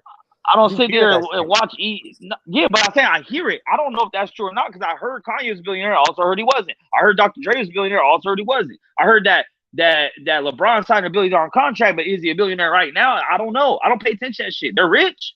You want to say rich people? I mean, we could go down a list of rich people. Maybe that'd be a better argument. But I don't know motherfuckers cut off. I don't know who has 900 million and who has $1 billion. But back to what you were saying, Max, about at the end of the day, motherfuckers you don't like guys sports, who bro. fold They under went pressure. to colleges. They went to colleges. They could have went to STEM research, and some of these dudes did. You look like Samari Rolle or whatever. He kept playing the NFL. He chose to fucking go and do something more with his life. Hey, you know that's how he got that? Dr. Myron Rolle. Dr. Myron Rolle. Sure. But this is the difference between him and everybody else. Dr. You Myron can use Rolle that vessel to get you further. You can be a great athlete and go to college. Intellect. Dr. Rolle has genius level intellect. So a lot of guys don't. But back to what you were saying about you're right. If you go into it with being like sports and entertainment, my only way out the hood, then you already have a failed intellect. No, nigga, just everybody don't have everybody don't have genius level IQ. Everybody's not that fucking smart. You don't have to be a genius to know that that's not your only way out. No, it's not, man. It ain't even got shit to do with that, man. It's just everybody's not gonna be Dr. Rolle. Everybody's not gonna be that. It's one nigga that became a neurosurgeon out of the NFL. Out of how many niggas? No, one that we know of. I don't know. I don't know how many third string cornerbacks there are and all kinds of shit. There's a fucking Rhodes Scholar right now that's commentating for ESPN. So let's come on, man. I don't even know who that is either. Greg McElroy was a Rhodes Scholar. I don't even know who the fuck Greg McElroy is. Because you don't watch amateur sports, so you can't say that these guys don't. I don't watch amateur sports. That's my only way. Yes, Max. If I didn't have a scholarship, I wouldn't have got to go to college. But that's what I'm saying. I'm not saying there's nothing wrong with using a vessel to get you further. You can use the sports to get you to college to go something bigger than NFL or NBA or track or whatever the fuck you went to college for. Whatever stuff you can have a fucking dance scholarship and then go get in that college, get your foot in the door, and go do something else. You don't have to be like, well, there's gonna be a dancer. Newsflash. Most kids from the hood ain't got fucking 12 years to become a doctor and go $200,000-$300,000 in debt to become a doctor. Most kids they trying to worry about what the fuck they gonna eat now. You starving while you in college. You think I'm finna do this shit 8 more years? No, I'm finna go find some money. You need to start working at 15 in the black household, nigga. What you doing to bring some money in? I ain't got time for you to go to college 12 more years after high school. Hey, my thing is, motherfuckers get tired of eating top ramen and oatmeal, dog. I'm not gonna hit on nobody getting their money doing what they have to do. But at the end of the day, don't sit here and cry and complain about the shit. You chose that. You can't act like, oh, this is all I had, bro. It's the only option I had. No, it's not. You gonna make your fucking option, bro. It's not that they necessarily chose it, but that was the best. You can choose to go flip bricks. You can choose to flip cars. You can choose to go NFL. You can choose to fucking start pimping bitches on the blade. You can choose whatever the fuck you want. But at the end of the day, don't tell me that's all I had. And later found out that it wasn't for you. Yeah, for sure. I tried pimping for like a month, and that shit hard as fuck. This good. So who's to say that this man didn't try the NFL and say, wait a minute, this institute ain't really for black people. Like, this the way we used to get out, but nigga, they scandalous as fuck over here. You ain't gonna call them out about their bullshit? He just for sure, always call people out, but then don't take the check from the same people you fucking, you know? Why they owed him that money? That check, that was old money. Bro, if somebody raped me, I would have been like, I ain't gonna say nothing to you, some money. Like, no, what you did to me is a fucking offensive, bro. I don't give a fuck. Keep your money, bro. I don't give a fuck about none of that shit. I'm standing on this and I'm coming for you. It wasn't an incentive. He took them to court and sued them for them blackballing him from the NFL for his stance he took. Nigga, he got a court case. Nigga, if your job do that, you gonna sue them too. He settled out of court. He settled. He settled because he knew he wasn't gonna win. Take the check. He did it for a check. Bro, what do you mean? No, it ain't about that he didn't think If he he was gonna settled, he win. won. They It was ain't like, about fuck that he didn't think he was gonna win. It's just that you're going up against a machine who can keep your ass in court for 15, 20 years. Oh, I know. I've taken deals. Look at you. I know. okay. Let me break this down for you. I took the deal. So About 11 years ago, right? The NFL Players Association settled that concussion lawsuit. They could have got that was $1 billion lawsuit. They settled for like $800 million. Don't you think they could have kept? They couldn't keep going to court. 50 uses this same. 50 Cent uses this same model right now. 50 Cent uses this same model right now. Right, wrong, or indifferent. He don't. It does not matter. He knows the other guy cannot stay in court with him. Yeah, I know. That's why you gotta take the deal. So long. I'm gonna keep you in court so long. By the end of it, you're not gonna be able to afford a subway. Okay, and guess what? When a motherfucker go into it, he knows. Kaepernick knew he was at a disadvantage, so he said, "Let me get the best deal I can because I'm not gonna win what I'm actually going for." That's why you highball and you settle for a deal. That's fine, but just know that that's what you did. Don't sit here and act like, "Well, I really tried to fight, but they was gonna run me out." You knew when you went in there, like, "Hey, I'm probably not gonna win this shit. Let's see the most I can get out these motherfuckers." So, this is what I'm saying. Or maybe the guys that I was trying to back to the original point, back to how we got away from this shit, or maybe the guys that I'm actually standing up for won't help me because they got fucking kids to feed. Remember the shit with Dez Bryant was one of the biggest stars in the league at that time. I got kids to feed. Some of the biggest stars in the game wouldn't stand up. I could never kneel. Motherfuckers don't owe you shit, bro. My granddaddy served in the military. I can't kneel. It was never about. They made it a whole nother issue. They made it a whole nother issue with dog whistle politics. They made it a whole nother issue besides what it was about. And made it it was a clear case of dog whistle politics. Hey, let's make it about the flag. Let's talk to everybody about the flag. And he's disrespecting the flag when actually a veteran was the one who told him to take a knee. Because remember, he sat his ass down on the bench and wasn't gonna do shit. So the veteran is the one who told him to take a knee in the first place. But so but then you got guys like Dez Bryant and the whole Cowboys team who had mega stars at that time. Like Zeke was a big star at that time. He was in his rookie year, but yeah, he was a big star. You got motherfuckers. Dez Bryant. You had a lot of guys who, Malcolm Jenkins, who Eric Reed should have punched his ass out for trying to hijack the movement, trying to make it about something else. You got other guys who should be in your corner, like the activists that we had back in the 60s. They weren't out there by themselves. They had people in their corner. They had people supporting them. Colin Kaepernick, after about 5-6 years, turned around and looked and said, "Damn, I'm really out here by my fucking self." Yeah, he took the fucking check. Fuck him. Y'all don't care about me fighting. So who'd he do it for? Like, what are those other people? So you don't think you get tired of fighting by yourself? You get tired of fighting by yourself. When the people that you fighting for don't even. When the people that you fighting for.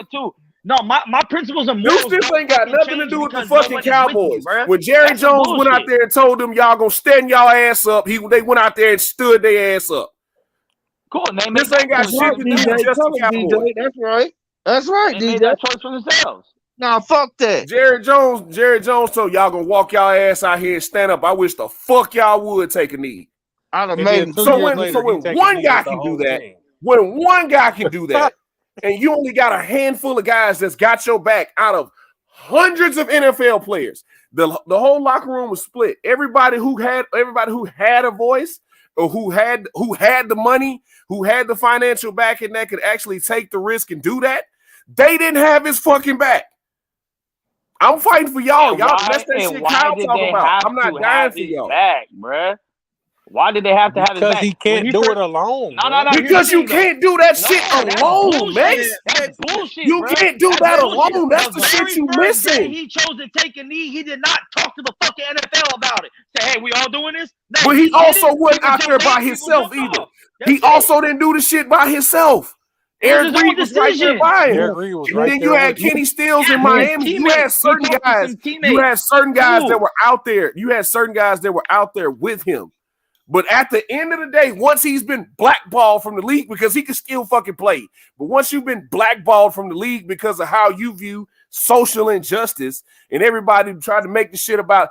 You got the president talking about you. I cut that son of a bitch. I cut that son of a bitch. I cut all them son of a bitches who took a knee. And you got these rich ass owners who gonna tell their players, if y'all take a knee, your ass is gone. Listen, but that's when the risk the you Cowboys take, all bro. went out there and That's took the a risk knee, you take. it was some corny That's shit. crazy. They didn't go out there and support Kaepernick. Deuce, when Dak Prescott, Dez Bryant, crazy. Ezekiel Elliott went out there and did that fucking buck dance for Jerry Jones, I didn't like that shit. I don't give a fuck if they all took a knee and stood up together. They all took a knee and stood up for the national anthem. They took a knee right before the national anthem and stood their ass up. So when he went out there and did that, when they went out there and did that fucking buck dance, I don't want to hear nothing about it. Jerry Jones told them what the fuck to do. They didn't do the shit out of being genuine. Hey, Jerry Jones told them what they do. They went out there and fucking did it. So if Jerry Jones tells them to do something, they listen, then that's bullshit. But if Kaepernick tells them to do something and they listen, they don't listen. That's you do it because you believe it's the right thing to do. You do it because you believe it's the right thing to do. Therefore, then it doesn't matter who else is with you or not if you're doing it for the right thing to do for your own purpose, bro. Bro, that's all I'm saying. Stand on your own you don't get it. You don't need a crew. That don't make no sense. Having more people. Next, look at it like this, and I'm gonna leave it at this. Look at it like this, bro. Look at it like this. If a dude if you out with your woman, if you out with your wife or girlfriend, whatever, and the dude say something slick to your woman, and you smack his ass, and then you turn to your girl like, you ain't have to do all that. It wasn't even that deep. What the fuck? What? You're supposed to have my back on that. I'm defending you. That's what happened to Colin Kaepernick. Yeah, he smacked the dude that disrespected him and everybody, and he looked back in the guys who he thought was gonna have his back. Man, you ain't got to do all that, man. It ain't even that deep, bro. That's a horrible fucking analogy. He wasn't defending any other players. Hey, Max, it's okay to down the hill alone, bro. But you don't gotta die like this, bro. This is ridiculous. I don't give a fuck, bro. Real gangsters don't need gangs. I mean, I don't need no one to back me up to stand on my principles, dog. I don't change how I feel about some shit because nobody's with me. What the fuck? When Martin Luther King did the Million Man March to get everybody together, say stop all this racist shit, right? Imagine a nigga like Jerry Jones say, I'm gonna put my own march together, but it's not the same cause. Ain't that the same shit? Like Jerry Jones had these niggas kneel before the flag. Like we're kneeling during the flag to protest injustice. And you're like, no, I want to show everybody we're together, so we're gonna kneel before the flag.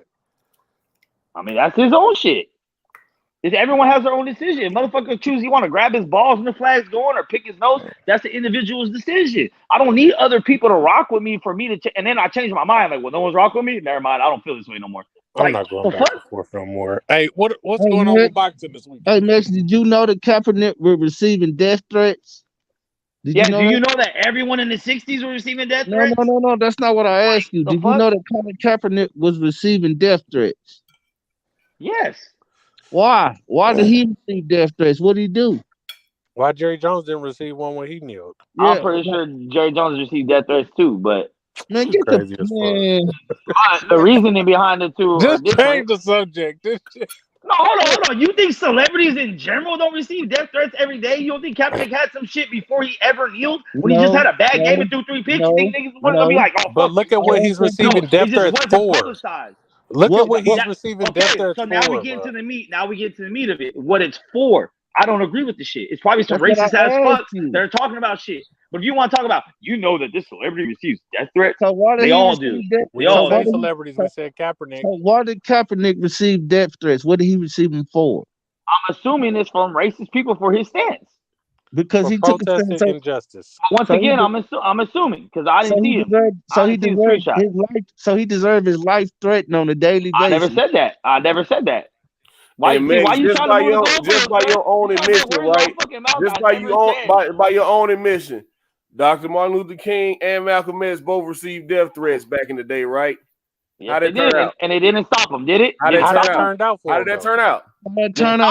How did that turn out? I don't know, the greatest civil rights movement in fucking history. I mean, how did that turn out? No, we're not talking about the movement. How did they receive death threats and how did that turn out? They eventually got killed. By the government. Okay. By the same government that's supposed to protect us. That was with support, Max. That was with support and people actually supporting them and being behind them.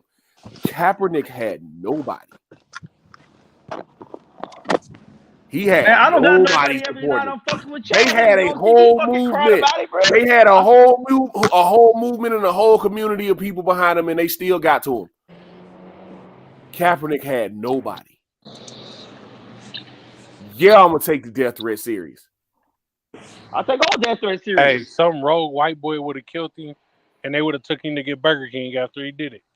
Oh, that's what you think. That's what you think.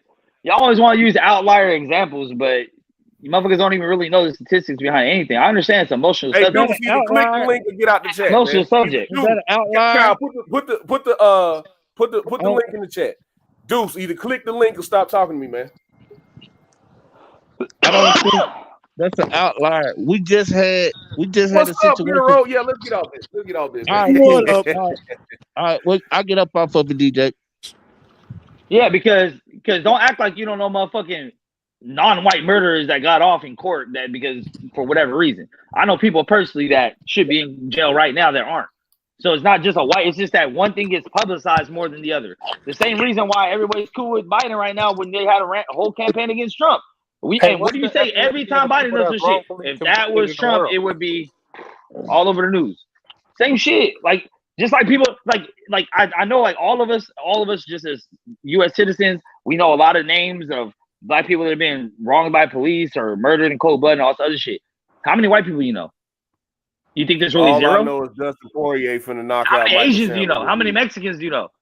You think it's All zero? I know is Dustin Poirier finna knock out Michael Chandler this week. It's possible. That's what I know. Chandler's chin looking a little suspect.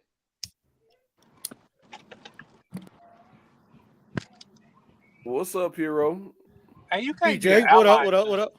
What up, fellas? My bad. How you gonna be an ally to us and against us? Hey, You Kyle, gotta pick can a I ask side. you a question? Kyle, can I ask you a question about Vegas real quick when we was out there, bro? When that dude bumped you in the crosswalk and shit, right? You gave him the once over. Hey, you little nigga, the homie, right? Did you only do that because me, Blue, and DJ were there? Yep, that's exactly why he did it. Well, then I can't respect it. I can't respect it. But if you did it and said, hey, if I get packed out, I get packed out. I'm out here by myself. I'm out here by myself. Fuck it. Ain't no motherfucker gonna disrespect me like that. That's the type of shit I respect, bro. Like, and if you choose to wiggle out because the odds are against you, I respect that shit too. But make up your mind. Don't be floppy floppy. That's all I'm saying. Stand on your square. Mitch, you tripping. I was rocking with Kaepernick the whole time until he took the check. And then he started doing extra shit, and then he was mad he couldn't get back in the league. He just looked like a petty, bitter bitch after that.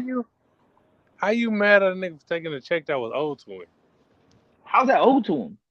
Bro, y'all did me an injustice, bro. Y'all kicked me out the league for taking the stance, infringing on my First Amendment right.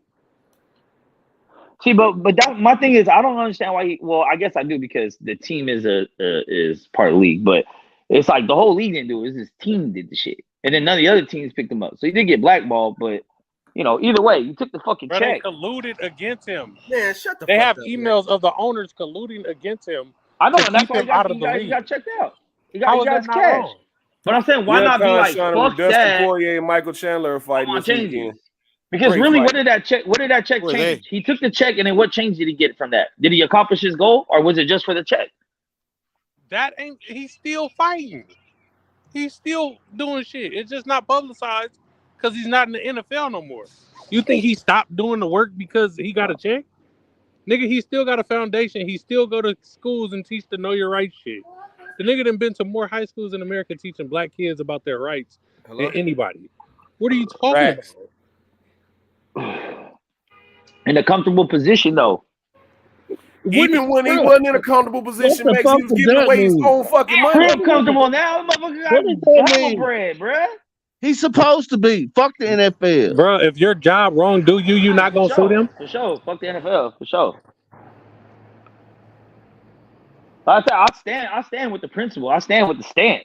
I just don't like the flippy floppy shit and the whole like, well, I'm cool now. I'll say sorry because I think you're gonna give me a job. Oh, you didn't give me a job. Never mind. I'm He never still mad said at you sorry. and all this other shit, bruh. I never seen him say sorry. I never come out and see him say anything about the NFL other than I can still play this game.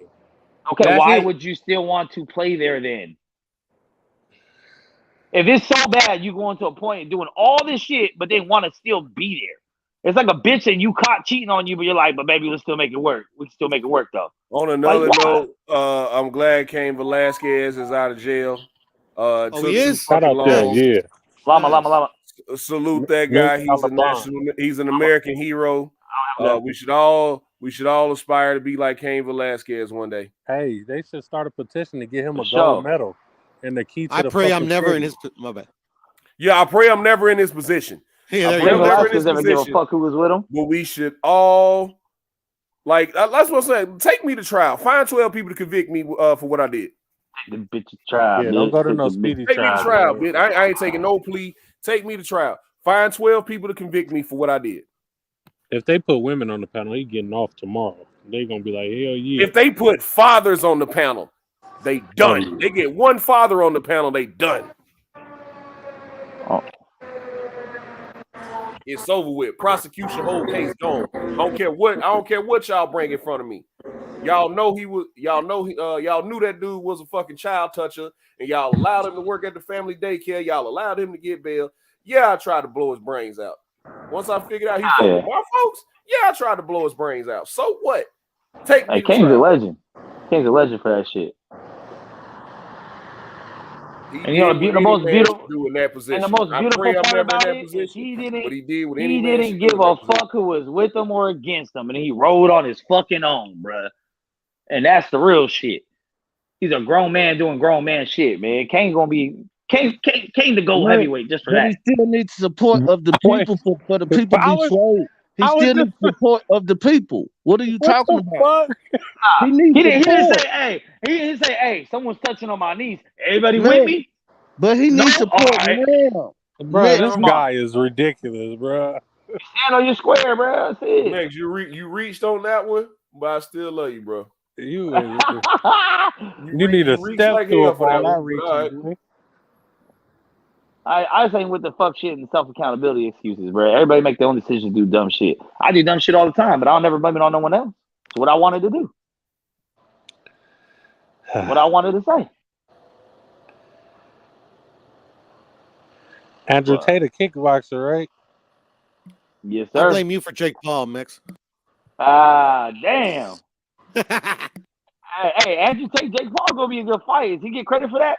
Because No, Andrew fight Tate's the a kickboxing champion. boxer. Not a kickboxer, a boxer. So you think a up and coming boxer that's accomplished nothing is a better fight than a world class kickboxer that has multiple championships? Nigga, he just fought Anderson Silva and dusted him off in the boxing ring. He's a That's world MMA. class fighter. Fight a boxer. That's MMA though. I definitely call him a fighter. Kickboxing is a little closer to boxing than MMA is.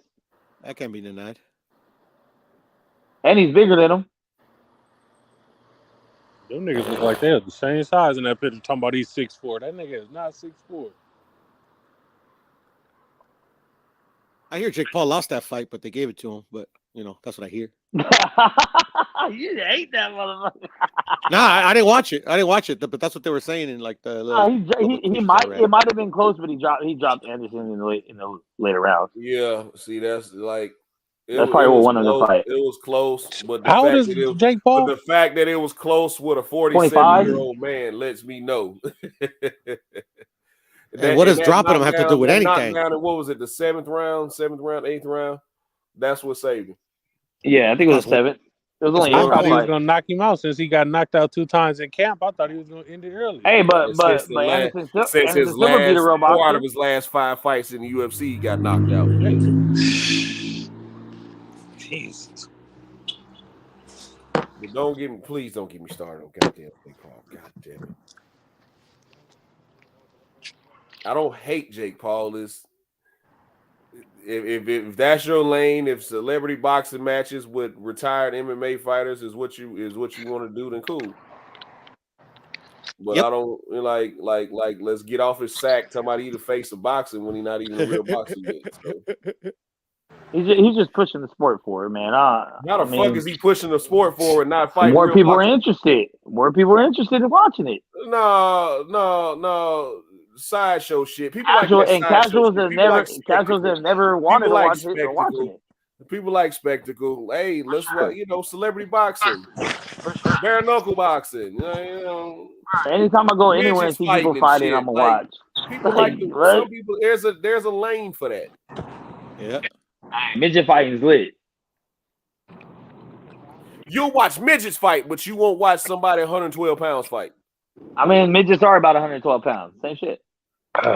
But you won't watch high level 112, 115 pound fight. It's like this. Like, I'll listen to Nas and I'll listen to Pac and all this shit for lyrical inspiration, but I'm still gonna listen to Waka Flocka too. Like, that's the thing. The midgets are Waka Flocka. I'm not taking them serious. Like, oh my God, he's a world class athlete. These dudes are being faces. No. I ain't listening to Waka Flocka. The midgets. Live by the gun. I'ma die by the gun. Man. Waka. I've heard of Waka Flocka. Never heard of any shit. Hey man, hey, I'll pull up. Hey, you gonna be in LA, right? I got you, bro. We good. Hop in my way, bro. I'll let you listen to the whole Waka Flocka's first album, Flockavelli. I'm good, man. I'm good. That nigga named his album Flockavelli. Now I can't read rather than his spot. What? Come on. I'd rather listen to ABBA.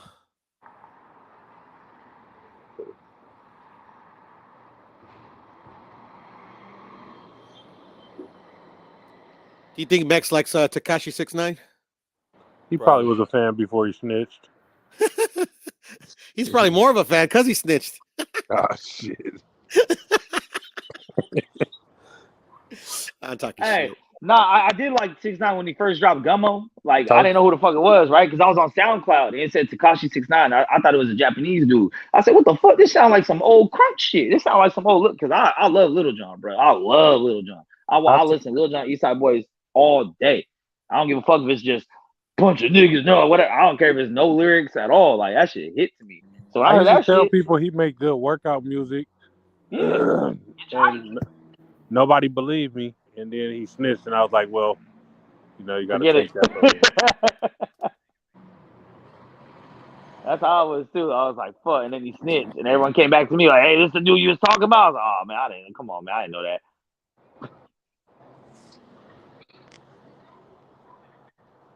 But I mean, I just take people for what they are. Now, if Waka Flocka came out and was talking about I'm the greatest alive, I'm the heart, then I'd be like, all right, come on, dog.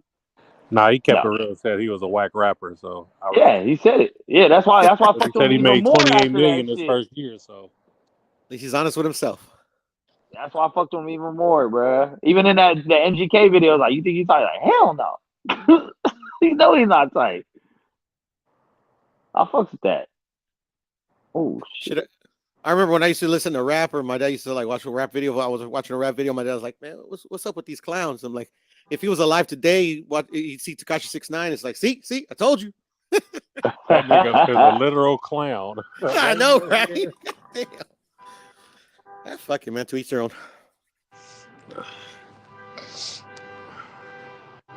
Cut your fucking alarm off, bud.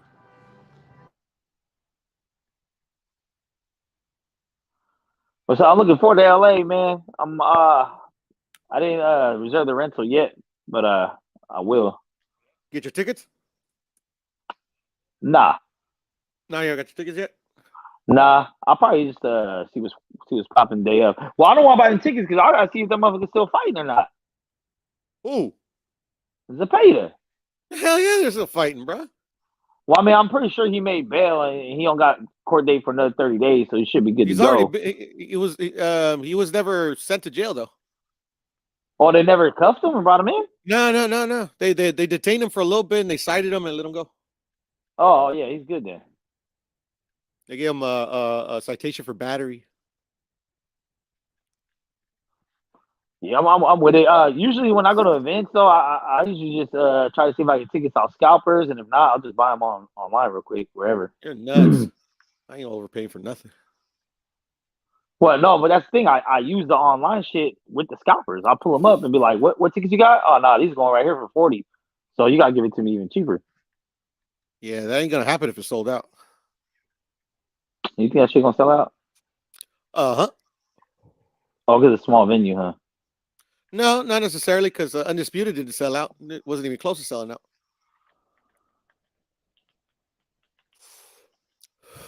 Actually, that Tiafimo sold out pretty quick.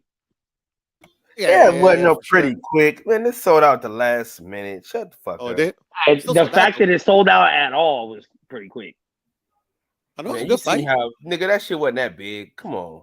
Cal just come back to shut down Meg's arguments every time. He be gone for like 20 minutes and come back. Shut your ass up, man. But it's true, right? Come on. Nobody thought that fight was man. gonna sell out, bruh. But then that shit was happening in a school cafeteria, so of course it sold out. And I went to an undisputed fight, it didn't sell out, bro. Shit's changed. Was it in an arena or was it one of them little fucking whatever the fuck? Is it the Stub Hub, the cold ass Stub Hub? It was at a venue that every single fight until that one has always sold out. I've been to like 20 fights there. Fuck. So When you how does you talking this about the work? Charlo fight? Yeah, Like, Charlo. when they order fights and say you got to fight your mandatory, but a motherfucker end up fighting somebody else, how does that work? If you're champion, you vacate your title. If you're nothing, I don't know. I'm assuming. Well, sometimes they have it's not, voluntary defenses too. You're just not a mandatory, I guess. You know.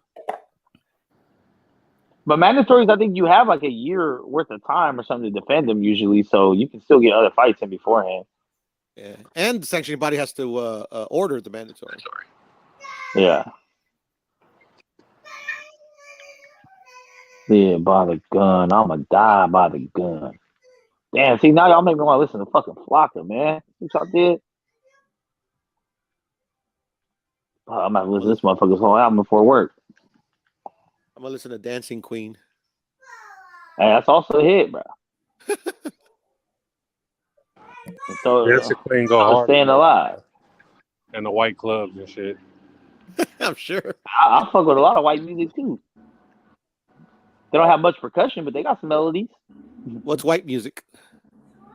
You know, like fucking old school rock, Journey. Even I guess classical music considered that. I listen to that shit too at times, depending on my mood. So rock and roll is white music? Yeah, I do. I listen to classical music go to sleep. Fucking rock and roll. I mean, it depends, right? It depends on what argument you want to go with. If you want to go with it was stolen from a black man and therefore it's not, you can go with that. Or you can say, is it dominated by white people? It is, because if that's the case, then the basketball is not a black sport, right? Because it's invented by a white guy. So, I mean, you can go whatever. None of those things. I'm just saying that, I'm just saying to cover both bases. White people don't just do. No, they rock and don't. roll, But it's a white dominated genre. The same way hip hop is a black dominated genre. It's debatable. The rock and roll. It's debatable for rock and roll. Like who's the greatest rock band of all time? That's debatable. Well, I don't even know. Bro, I'm not gonna lie. I barely even know what the fuck is considered rock music anymore. I'm assuming it has to have a guitar, and it's usually rock and roll. Guitar and some. There's guitar and everything, you know. You know, Prince played the guitar. Drums. Was he rock and roll? I mean, some say. I would consider it rock and roll, but I would also consider it, you know, like fucking pop. Yeah, but then like too, it's like, all right, what? Fuck, I mean, like, is rock and roll? Does that include like metal and death and all that other shit? Of course. I mean, those are subgenres. Of course. Then it's definitely dominated by white people. But I don't know. I mean, shit. I listen to all of it. As long as something got a good melody and some cool lyrics, I listen to like Metallica. Metallica probably one of my favorite bands of all time. If you ask me who the greatest, I'll probably say them. But I know too hard to pick for me. People. Too hard to pick for me. I still need to go to a Metallica concert and a Red Hot Chili Peppers concert. I've seen the Chili Peppers. Oh, you're lucky, bro. Hey, you know what? You know, there was this one video they made, bro. It was on Santa Monica, like on top of a building. I went to Santa Monica the day before, bro. I was out there, and then the next day they had that surprise concert, bro. I was hella fucking mad. That's cool. But I fucks with Chili Peppers, man. That's tight. See, there you go, bro. You go hop in shotgun. We'll play some Chili Peppers with Mob. Yeah, for sure. Yeah, I like everything though, man. That's a little bit of everything. I agree with you, Kevin. Yeah, I think it very well, maybe. Queen as well. I like Queen. In consideration, the Beatles. Metallica, like this guy was saying. Metallica for sure. There's a punk band called Bad Brains. They're like a pioneer. I like System of a Down. Yeah, they're all right. Oh, fuck. You listen to anything in Spanish, Mex? I listen to it, but I have no idea what the fuck they're talking about. But once again, if it has rhythm and shit, like like the La Chona shit, like all that, like dancing shit. Yeah, La Chona? That's the hardest shit out. Bruh. That's just been out forever too. As soon as you hear that shit come on, you know there's gonna be bitches. Anything to get the bitches moving, I'm a fan of. The best bitches are like the ones that like narcos roll with. There used to be a club in here in LA called El Rodeo. Damn, fine assholes. Woo! But you can't fuck with them though, because you get your ass shot. Oh shit! Yeah. It's crazy. Yeah, it's cartel bitches. The FBI or the government shut that shit down. The police. Hey, I was gonna ask, though, I've been meaning to ask you this question for a long time, bro. But I wasn't trying to get into the politics and shit. But does your name mean what I think it means? Puro Sur. It's actually Puro Sur Central, pure South Central. It's just where. Oh, okay. What did you think it meant? I thought you was banging on here, bro. No. But I ain't seen no X3, so I'm like, maybe he's not that dead guy. I don't know what's going on. Never banged in my life, and I would never bang on the internet. That's just corny to me. Yeah. No, I feel it. That's why I wasn't sure if it was subtle. I was like, oh, you know. Shit. I just put Puro Sur because that's everybody says my name's too damn long. Yeah, I mean. My milk of magnesia. Oh. After the devil made you, he broke the mold. Well, maybe you and I could make a little jungle fever. Fever. What's up, yo? What's up, brother? Good. So my dog Kev. What up? Man, I'm damn stressed out today. Yeah, man, the Casserole King. Right? Yeah. The Casserole King, bro. Y'all crazy. Man, I'm fucking stressed out today, bro. How do I make this shit up? Man, dude, being a single father, man, it most definitely has its challenges, man. Are you a single father or are you a father that's single? Man, well, it's almost like I am a single father. Like my kid's mother, she never has them. Like you like 80-20, 90-10? I hear you. Yeah, just like 90-10, pretty much. Oh shit. Oh yeah, yeah. Man, and just talking to her and talking to my kids, like they always asking about mommy, where's mommy at? And then I go to her and all she's worried about is her job and shit. Like she's like, you know what? Like I will see the kids like whenever I can and all this stuff. Man, this shit just fucked up, man. Yeah, man. It sounds tough. And she's white? Yeah, she white.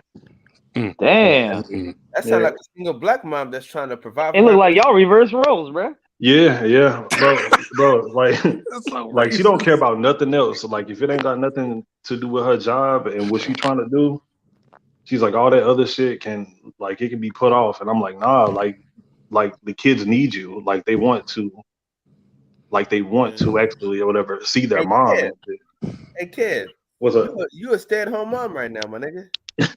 Nah, no, I still working, shit. You know what I mean? And that's why he's a casserole king, man. He said we make another casserole tonight. We want enchilada casserole. No, hell no. No, I still work and shit. You know what I mean? But like, man, this shit is fucking difficult, man, for real. Hey, this is God paying you back for discrediting the black queens and getting that. It might be. Yeah. I just fuck with it, but I go through the same shit. Hey, cool. Yeah. The very thing he tries to avoid is what he's met with.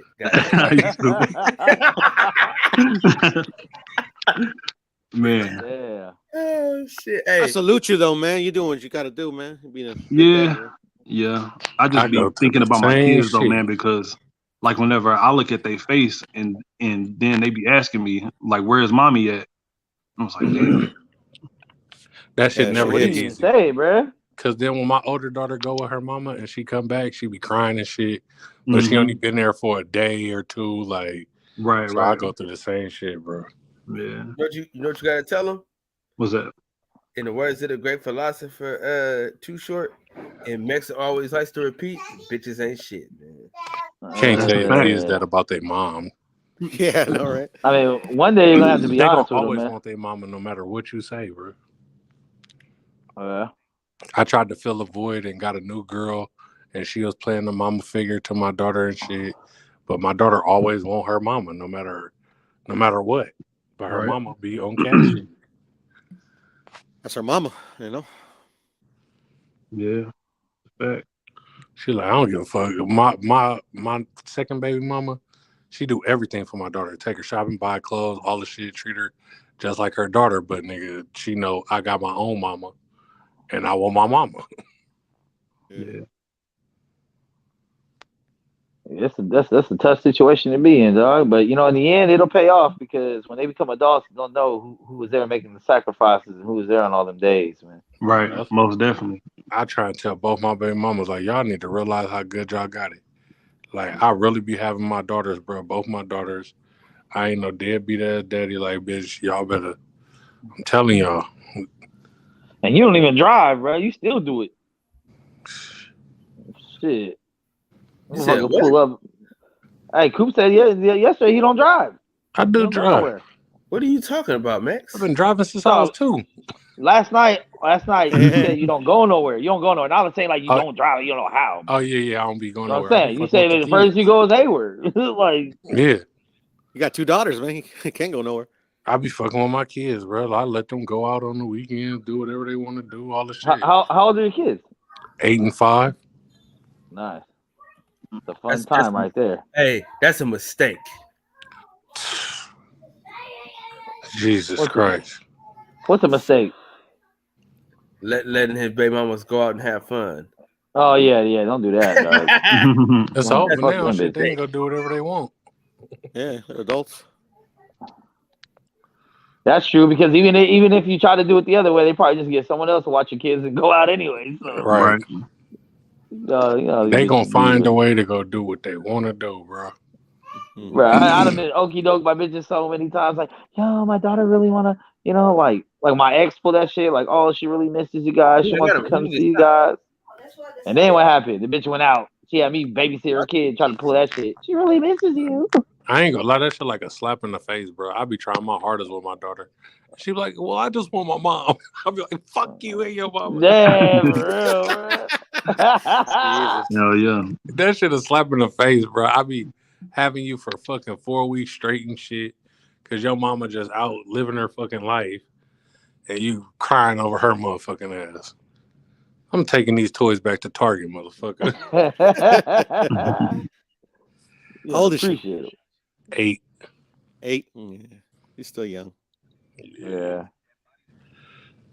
That's how it was too. Like in the very beginning, I had my kid pretty like 90-10 while my baby mom was figuring the shit out. But same shit. My daughter is, I'm going with my mom, but oh, your mom's busy or she's at work, and she wasn't even working. She was living in a hotel and shit.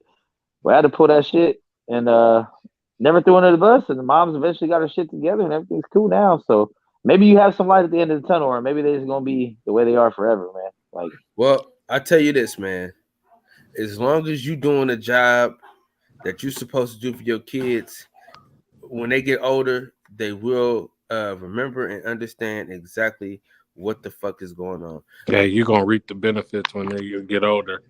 Yeah. Right now, that shit hard, but when they get older, they're gonna be daddy's girls, bro. Forever. It's crazy to me, man, because all my kids are like that with me. Like they rather be with me. Yeah. Hey, that's how it is with my brother's kids, bro. He got 3 and 1 on the way, and all 3 of them are daddy boys and girls, bro. Like, hey, I'm over there all the time. Say hi. Say hi. Say hi. Look, speaking of kids, man, this little girl be running in here, fucking throwing grapes in my mouth and shit, making me. Yeah, eat. he got it made. Huh? You got it made. Nah, them French fries was cold as hell. She probably found them under the couch. You better watch out. Hey, them cold ass French fries that make you choke when you try to swallow them bitches. She hecka funny. My youngest, she. Hey, listen, what's crazy, right? It's like she was the one that wasn't playing at all, and she's like my favorite kid right now. Bro, I told you can't have favorites last night, bro. Well, I don't know. I said right now. Cal, you know, he got 4 of them too. So hold on. I said, John, I said right now. I already told y'all how I feel. Like right now, Junior right now is my favorite because we about to go out together, go get haircuts. See, man, it just changes, man.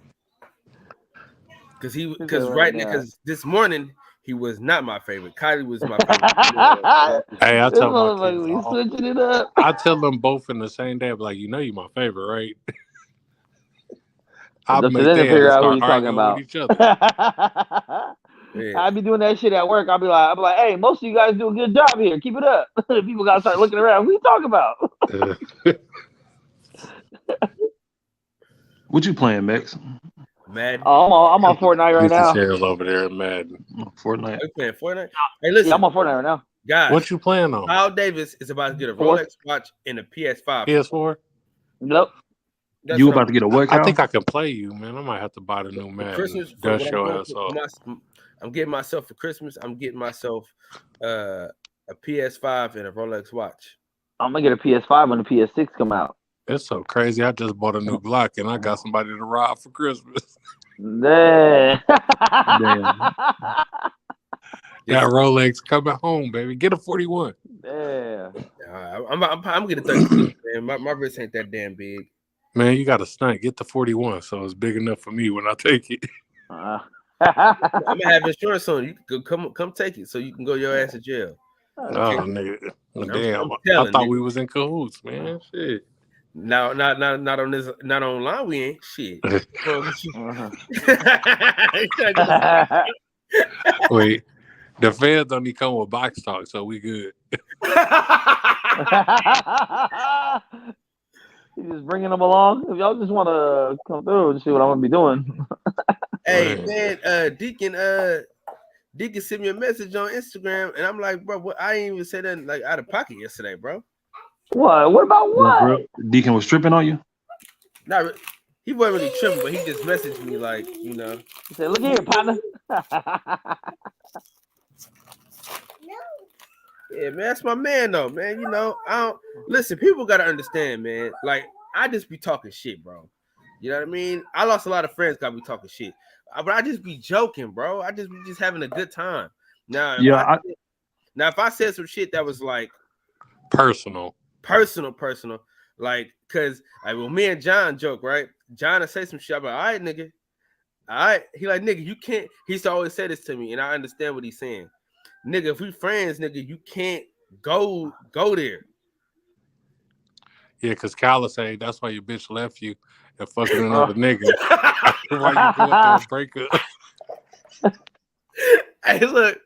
So listen. So I really learned like to just have like subtle jabs. Like I try because I used to kill niggas. He's like, bro, you can't do that, bro. Like you can't do that and continue to think you're gonna have friends, bro. Bro, why you think I ain't got no fucking friends? Shit.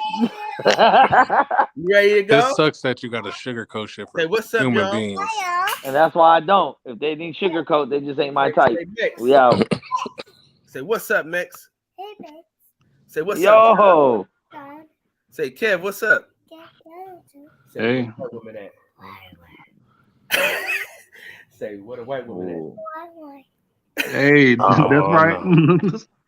Almost fucking got that's right. Hey, Cal, you know what? You over there teaching them right. I'm teaching them right, Cal. You can't what a be white woman like that. Hey, I don't know if you can say that no more with your baby mama, Kev.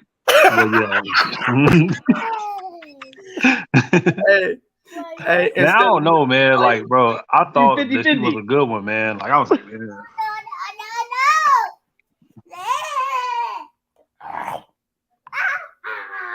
no. Max, you ever had some white booty before? Oh, bro, I'm telling you, the only things I got on my checklist are Indian from India type Indian and a natural redhead. Everything else I already knocked off. Yo, I don't think I've ever had a natural redhead. A ginger coming through? Blonde? Yeah, like a real ginger. Native. Oh, come on. I had Native before, Native American. Oh, yeah, I had those. Yeah. I always say the best box I ever got was a Tongan Polynesian woman.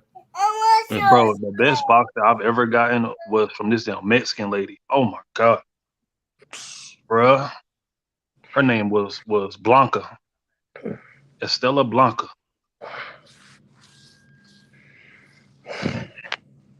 Matter of fact, I'm about to hit her up tonight. See what she Take care doing. of these kids. I ain't talked to her in a cool I minute. ain't talking about the real ones. I'm talking about the ones swimming, baby girl. Yeah. They go to Well, bed tonight. lost that one. Maxwell, you're gonna have to get a hair transplant, bro. That forehead is crazy. Real? Bro. Oh, it don't look that bad. I bet the top though. You look at the top of your shit. Well, I mean, I had braids my whole life. My shit was pulled back all the time. I should push my shit back. Max got a weird shaped head too. Like the whole front of his shit. You got more forehead than anything. Hey, you know how old school toasters used to be? Like what? Old school vacuum cleaners. Matter of fact, you know, you ever seen the Jetsons? Yeah. Remember the maid? That's the type of head. That nigga got a toaster head.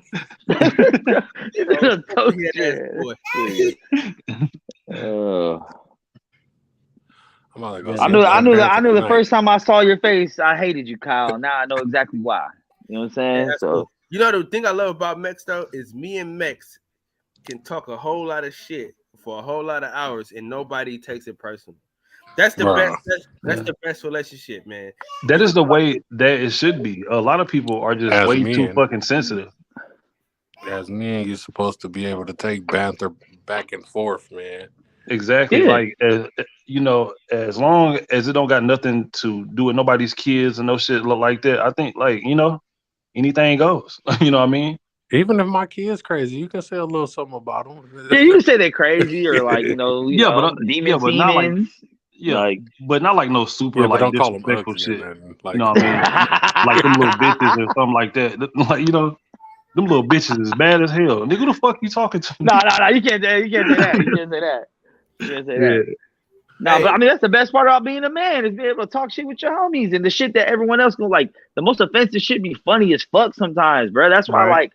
I really like. I don't care. I don't mind racist jokes. I don't mind like totally insensitive jokes. I don't mind jokes about special like my aunt, my nephew, special needs. I don't mind jokes about special needs people, dead people, even like pedophilia jokes. Like we obviously know ain't nobody fucking no kids. It's just funny to make jokes about it sometimes. Like I listen to dark humor. Really with pedophilia jokes? I don't know, bro. Yeah, there's a lot of I dark listen to humor and dark pedophilia humor. jokes. That's the shit that I can't. That's the only thing. I Yeah, don't bro. I don't know if I get down with that. Like, but all that other shit, hell yeah, I'm with it. A Jared from Subway joke is always good. Oh yeah, that's always a good one, bro. Come on. And the six, come on, man. Like it's too many. There's too much going on there, bro. Like I don't know. but I'm saying I posted a meme a couple months back on on Instagram. But it was one where the dad, you can just see the dad's fist, and there was like a camera view behind him, and the mom, it was a cartoon. The mom was sitting there with a black eye, and the kid came in the room and said, "Dad, are you winning?" But I don't support beating bitches' ass. That shit was funny though. Like what? Hey man, I ain't. You know what? I'm not even gonna say it. What do you tell a woman with two black eyes? What the fuck did you do? What did you do? That should have been told twice. Bro, I got some shit, bro. I got some dark memes on here that I'll probably just lose my whole account for. Should be funny as shit. But I don't know. You just gotta, you know. I think the people that give less fucks and get less offended, they just have an overall happier life, bro. Because not much shit gets to them. The world is too sensitive right now. Everybody's fucking soft as fuck. You can't say nothing to nobody. You gotta call people by these made up pronouns. You gotta say, "Oh, you're a woman," even though you can clearly look at this nigga and see he is a man. Like I'm not calling nobody. I'm not calling nobody by no pronoun. If you look like a damn man, you are a fucking man. If you look like a female, you a female. He look like a man. Like I ain't into that weird shit. Hey, what if you look gender neutral though? Nah, man, fuck that. I don't know what that is. Hey, what if you one of them ones where you like Pat? Remember Pat back in the day? That show Pat. Like nah, I don't remember that show. What if you one of them ones you're like, wait, are you a chick or are you a dude? You a soft dude or a hard chick? Like You know what I mean? Like, know what I don't really understand about all of that is because it pretty much goes. Hold on, let me see. It pretty much goes right based off of pretty much how that person feels that day. Like, so if they wake up on Monday and they feel like a dude, then they're gonna be a dude. They feel like a girl on Tuesday, then they'll be a girl. Like, bro, the shit don't make no sense, bro. hey, they got transracial now though, so you can do whatever you want. What is, I tell people all the time. what I is identify as transracial? white. Just pick a race that you want to be for the day. I'm white at the job Max is application. transracial, bro. Max is fucking. He I'm identifies. not trans. I'm not trans nothing, bro. I am who I am. At all jobs, I am white. Somebody got beat up on my job. That's crazy. Nah, I mean you can do anything you want nowadays. So like, fuck it, just do it. I'm gonna look at you weird as fuck, but like, you know, They have eliminated shame from a lot of stuff. Like, you absolutely. know, like it's okay to have 4 kids by 4 different men now. You know what I mean? Like, like it's okay to be a natural born whore. You know what I mean? Hey, I'm gonna tell you the truth though. One of my homies.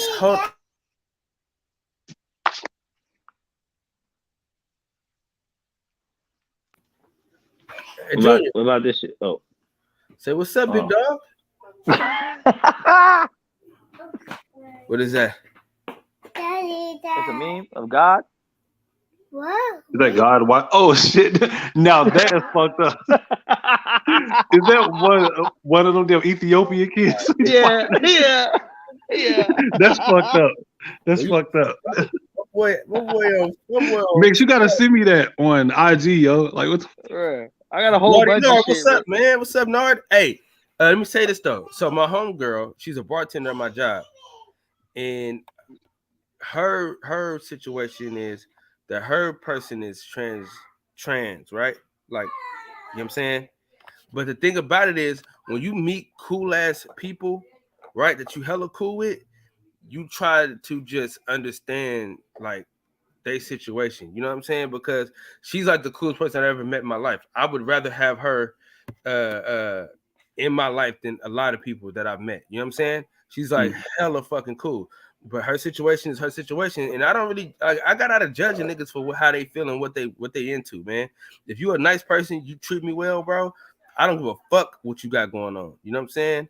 And that's kind of where I've been at the last couple years of my life, bro. When I meet people and I realize like, damn, they hella fucking cool.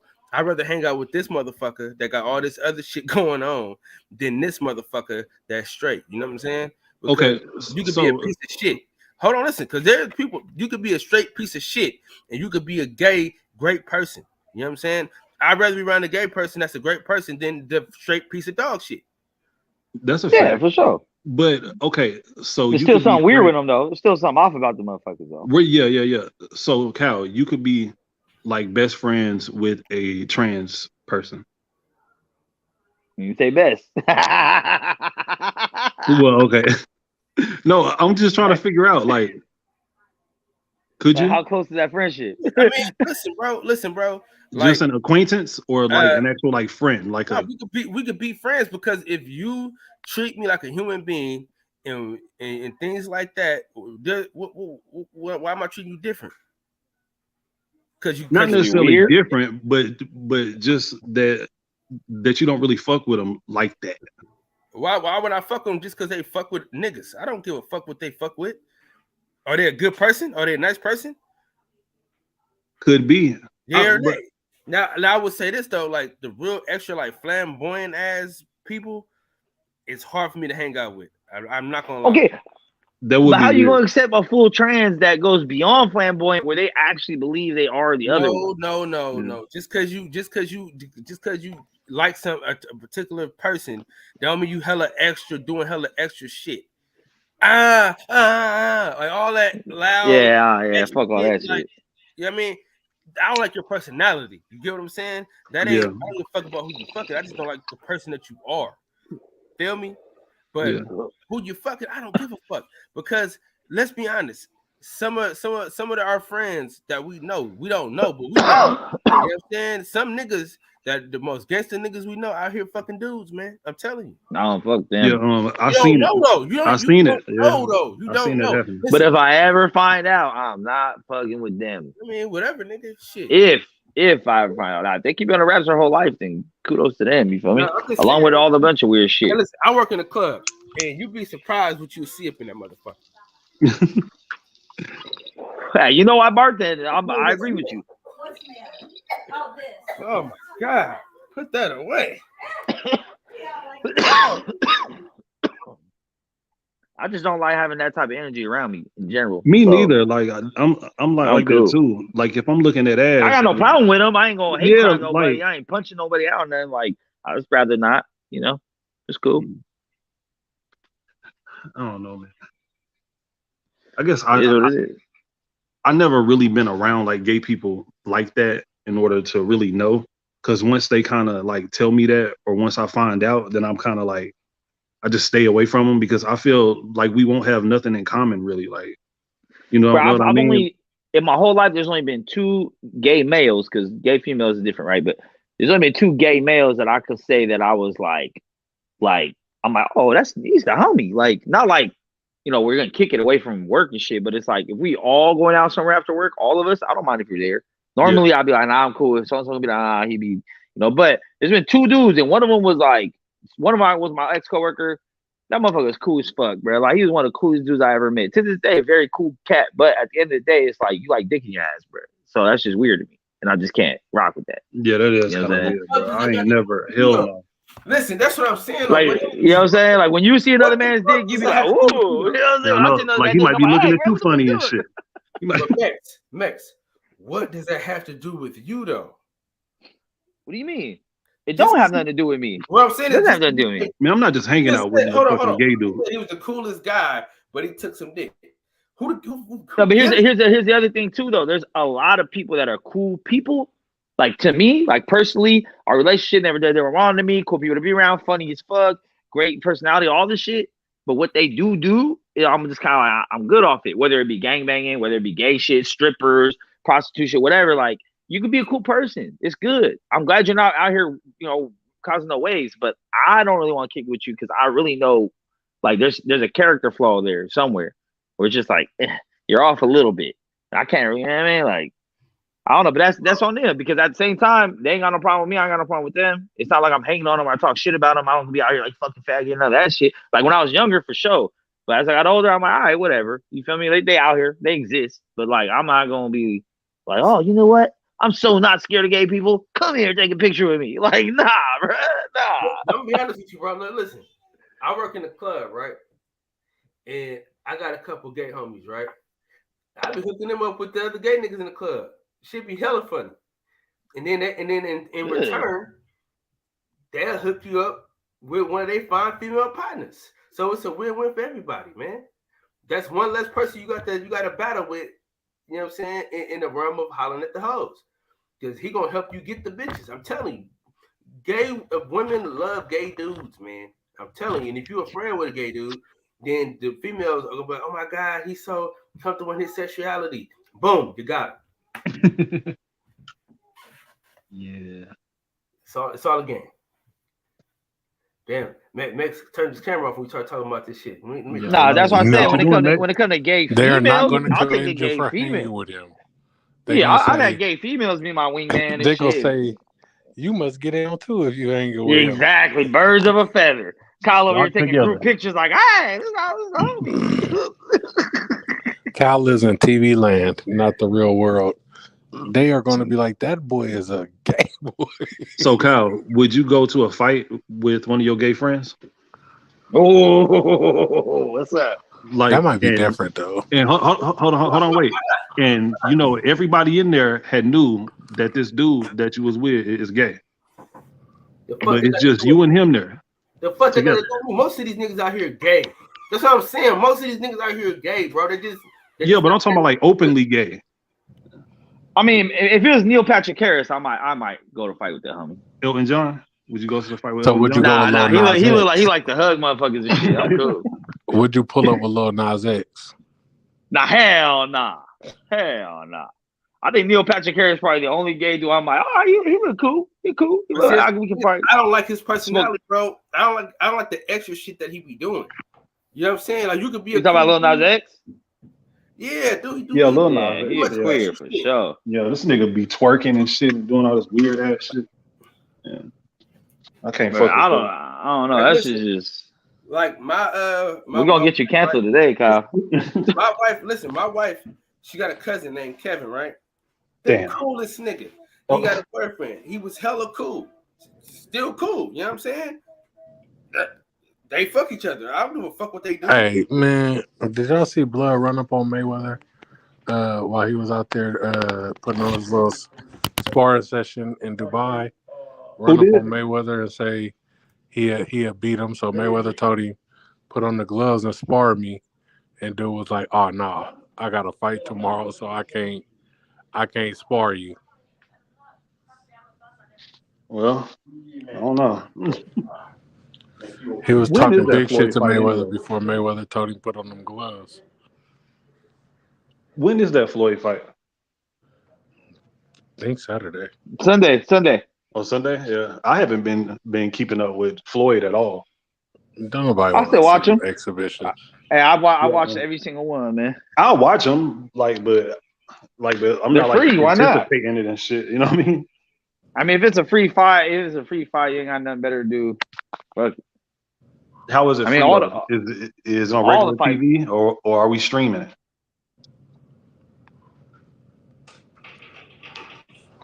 You know, every single fight ever is free. Yeah. You know, WrestleMania is free and SummerSlam is free. And all that shit's free. 268, right? Is she in there? Hey, she's gonna probably come out this door, girl. But hey, bro, and even once they shut streaming down, they got Discord now. You did Discord everything too. It's crazy. Yeah. Man, I hate when my damn kids leave their damn toys in the middle of the damn floor. I done fucked up my damn toe. Damn. I hate stepping my toe or my shin. I had stepped on this little damn truck that they got. Man. The gay section. Well, I almost died in here. Wait a minute. Hey, you see, the UFC is now forcing athletes who display their flags to pay fines. Seriously? Yep. Damn. That's fucked up. All right. I mean, at the same time, I don't mind that shit because they ain't never let no Russians or Chinese get out there with their flags. So, you know, you do it for everybody, you do it for nobody. Oh, my damn charger. Then I gotta be careful now when Kyle tell me to pull up to the club, bro. Yeah, I know, right? He got you over there thinking he set me up for it, bro. He set me up for it, dog. And he might try to do it as a joke, and then you know what I mean, end up being some other shit. That's funny. Fuck that.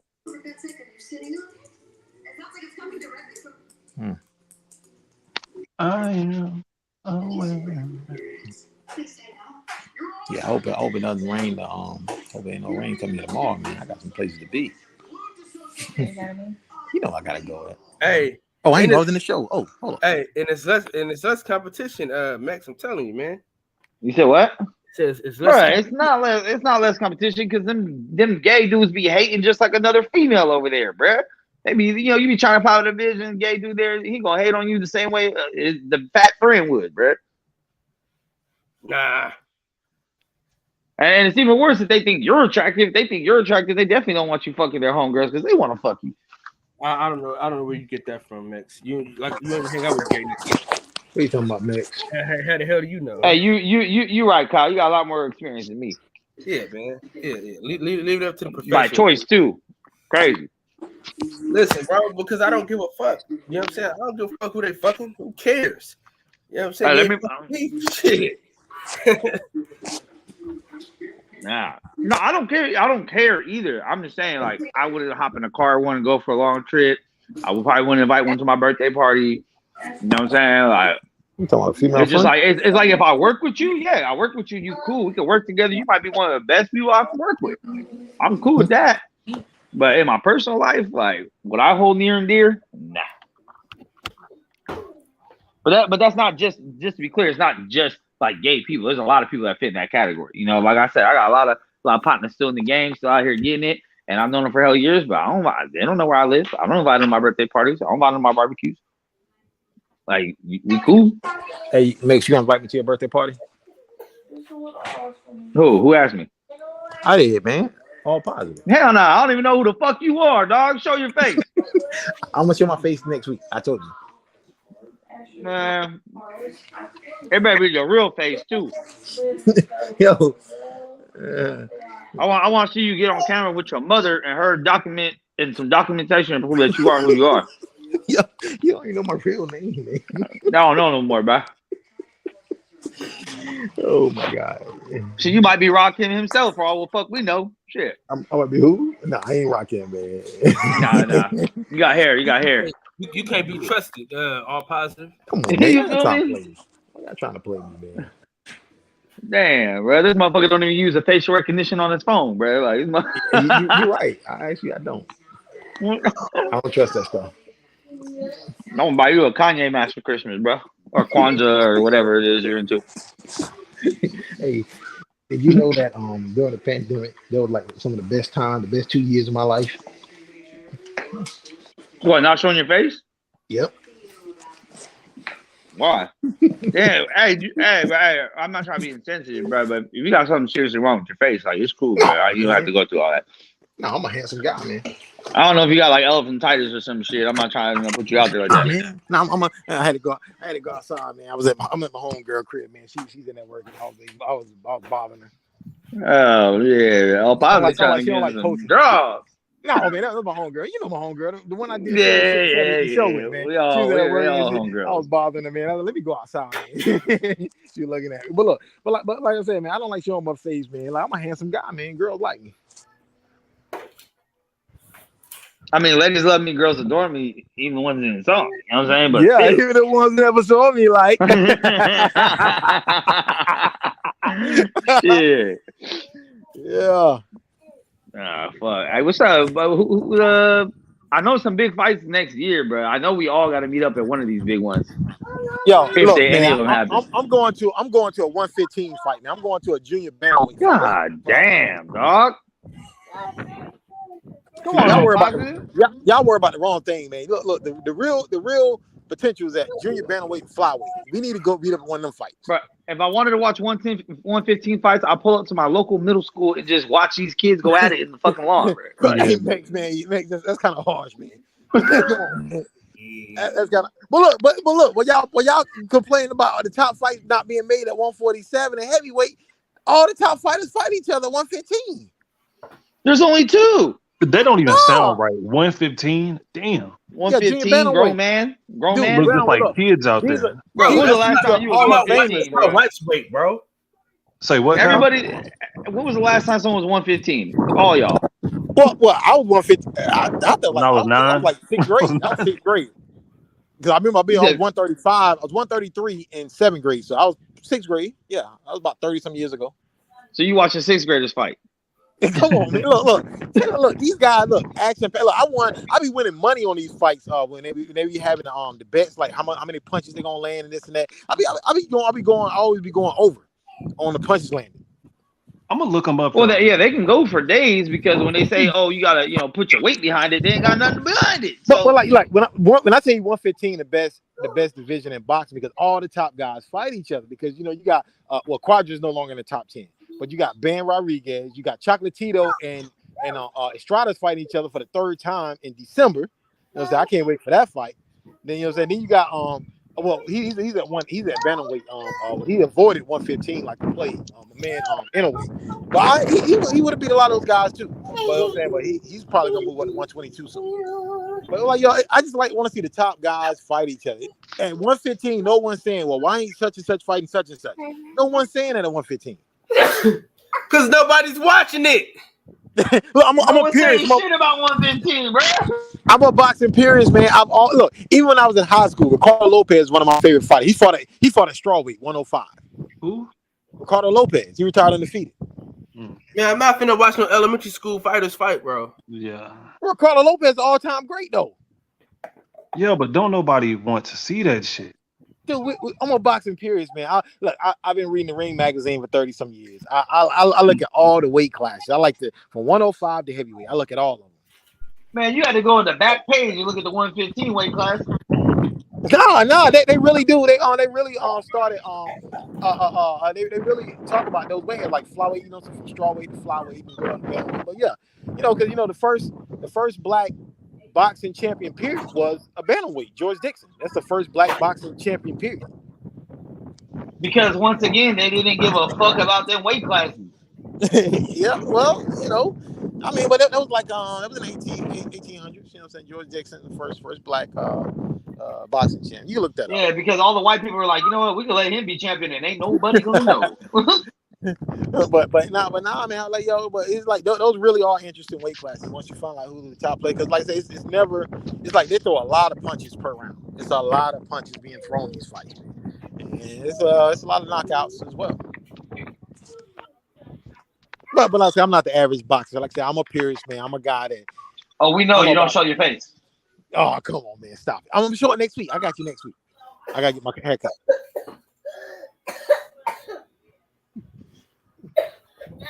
Now look, I show my face and my homegirl show her face, but she don't want to show her face.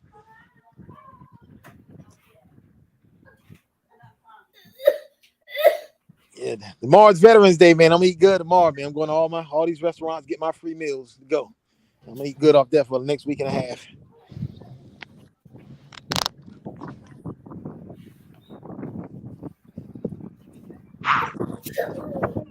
But yo, so you okay? What Bex? What's the lowest weight class you go? You watch 122.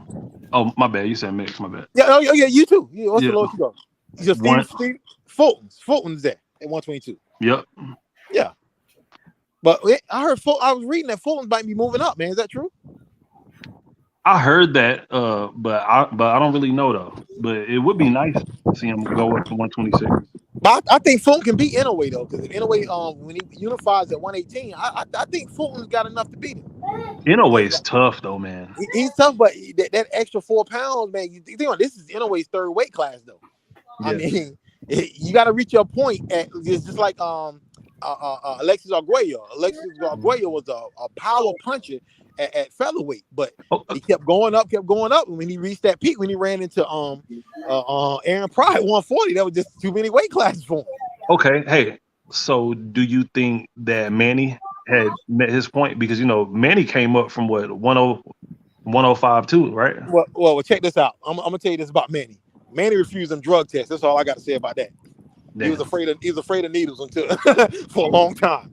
That's all I got to say about Manny. Moving up 8 weight classes and keeping power. No, I would hate to shut this thing down, but I got to shut this thing down, man. Yeah, it's all good. Yeah, this is a great conversation, man. Appreciate y'all boys for coming through here, man. We're gonna try to go live tonight. I'll be at 6, but we'll see what's up. In the words of the great philosopher, Lil E, I want y'all to breathe in and live life. Power the truth and players me. Thank y'all for breaking bread with me, and with that, we are out. At the roots, he let the beats build pitch, and we never switch. Even if I'm rich, I'll be broke like I'm Mitch. Niggas talking down, but that's headed in the wrong direction. But I knock that shit out like the boxing section, cause they can't touch what they can't see. All I gotta do is be the same me. All I gotta do is keep it cheap.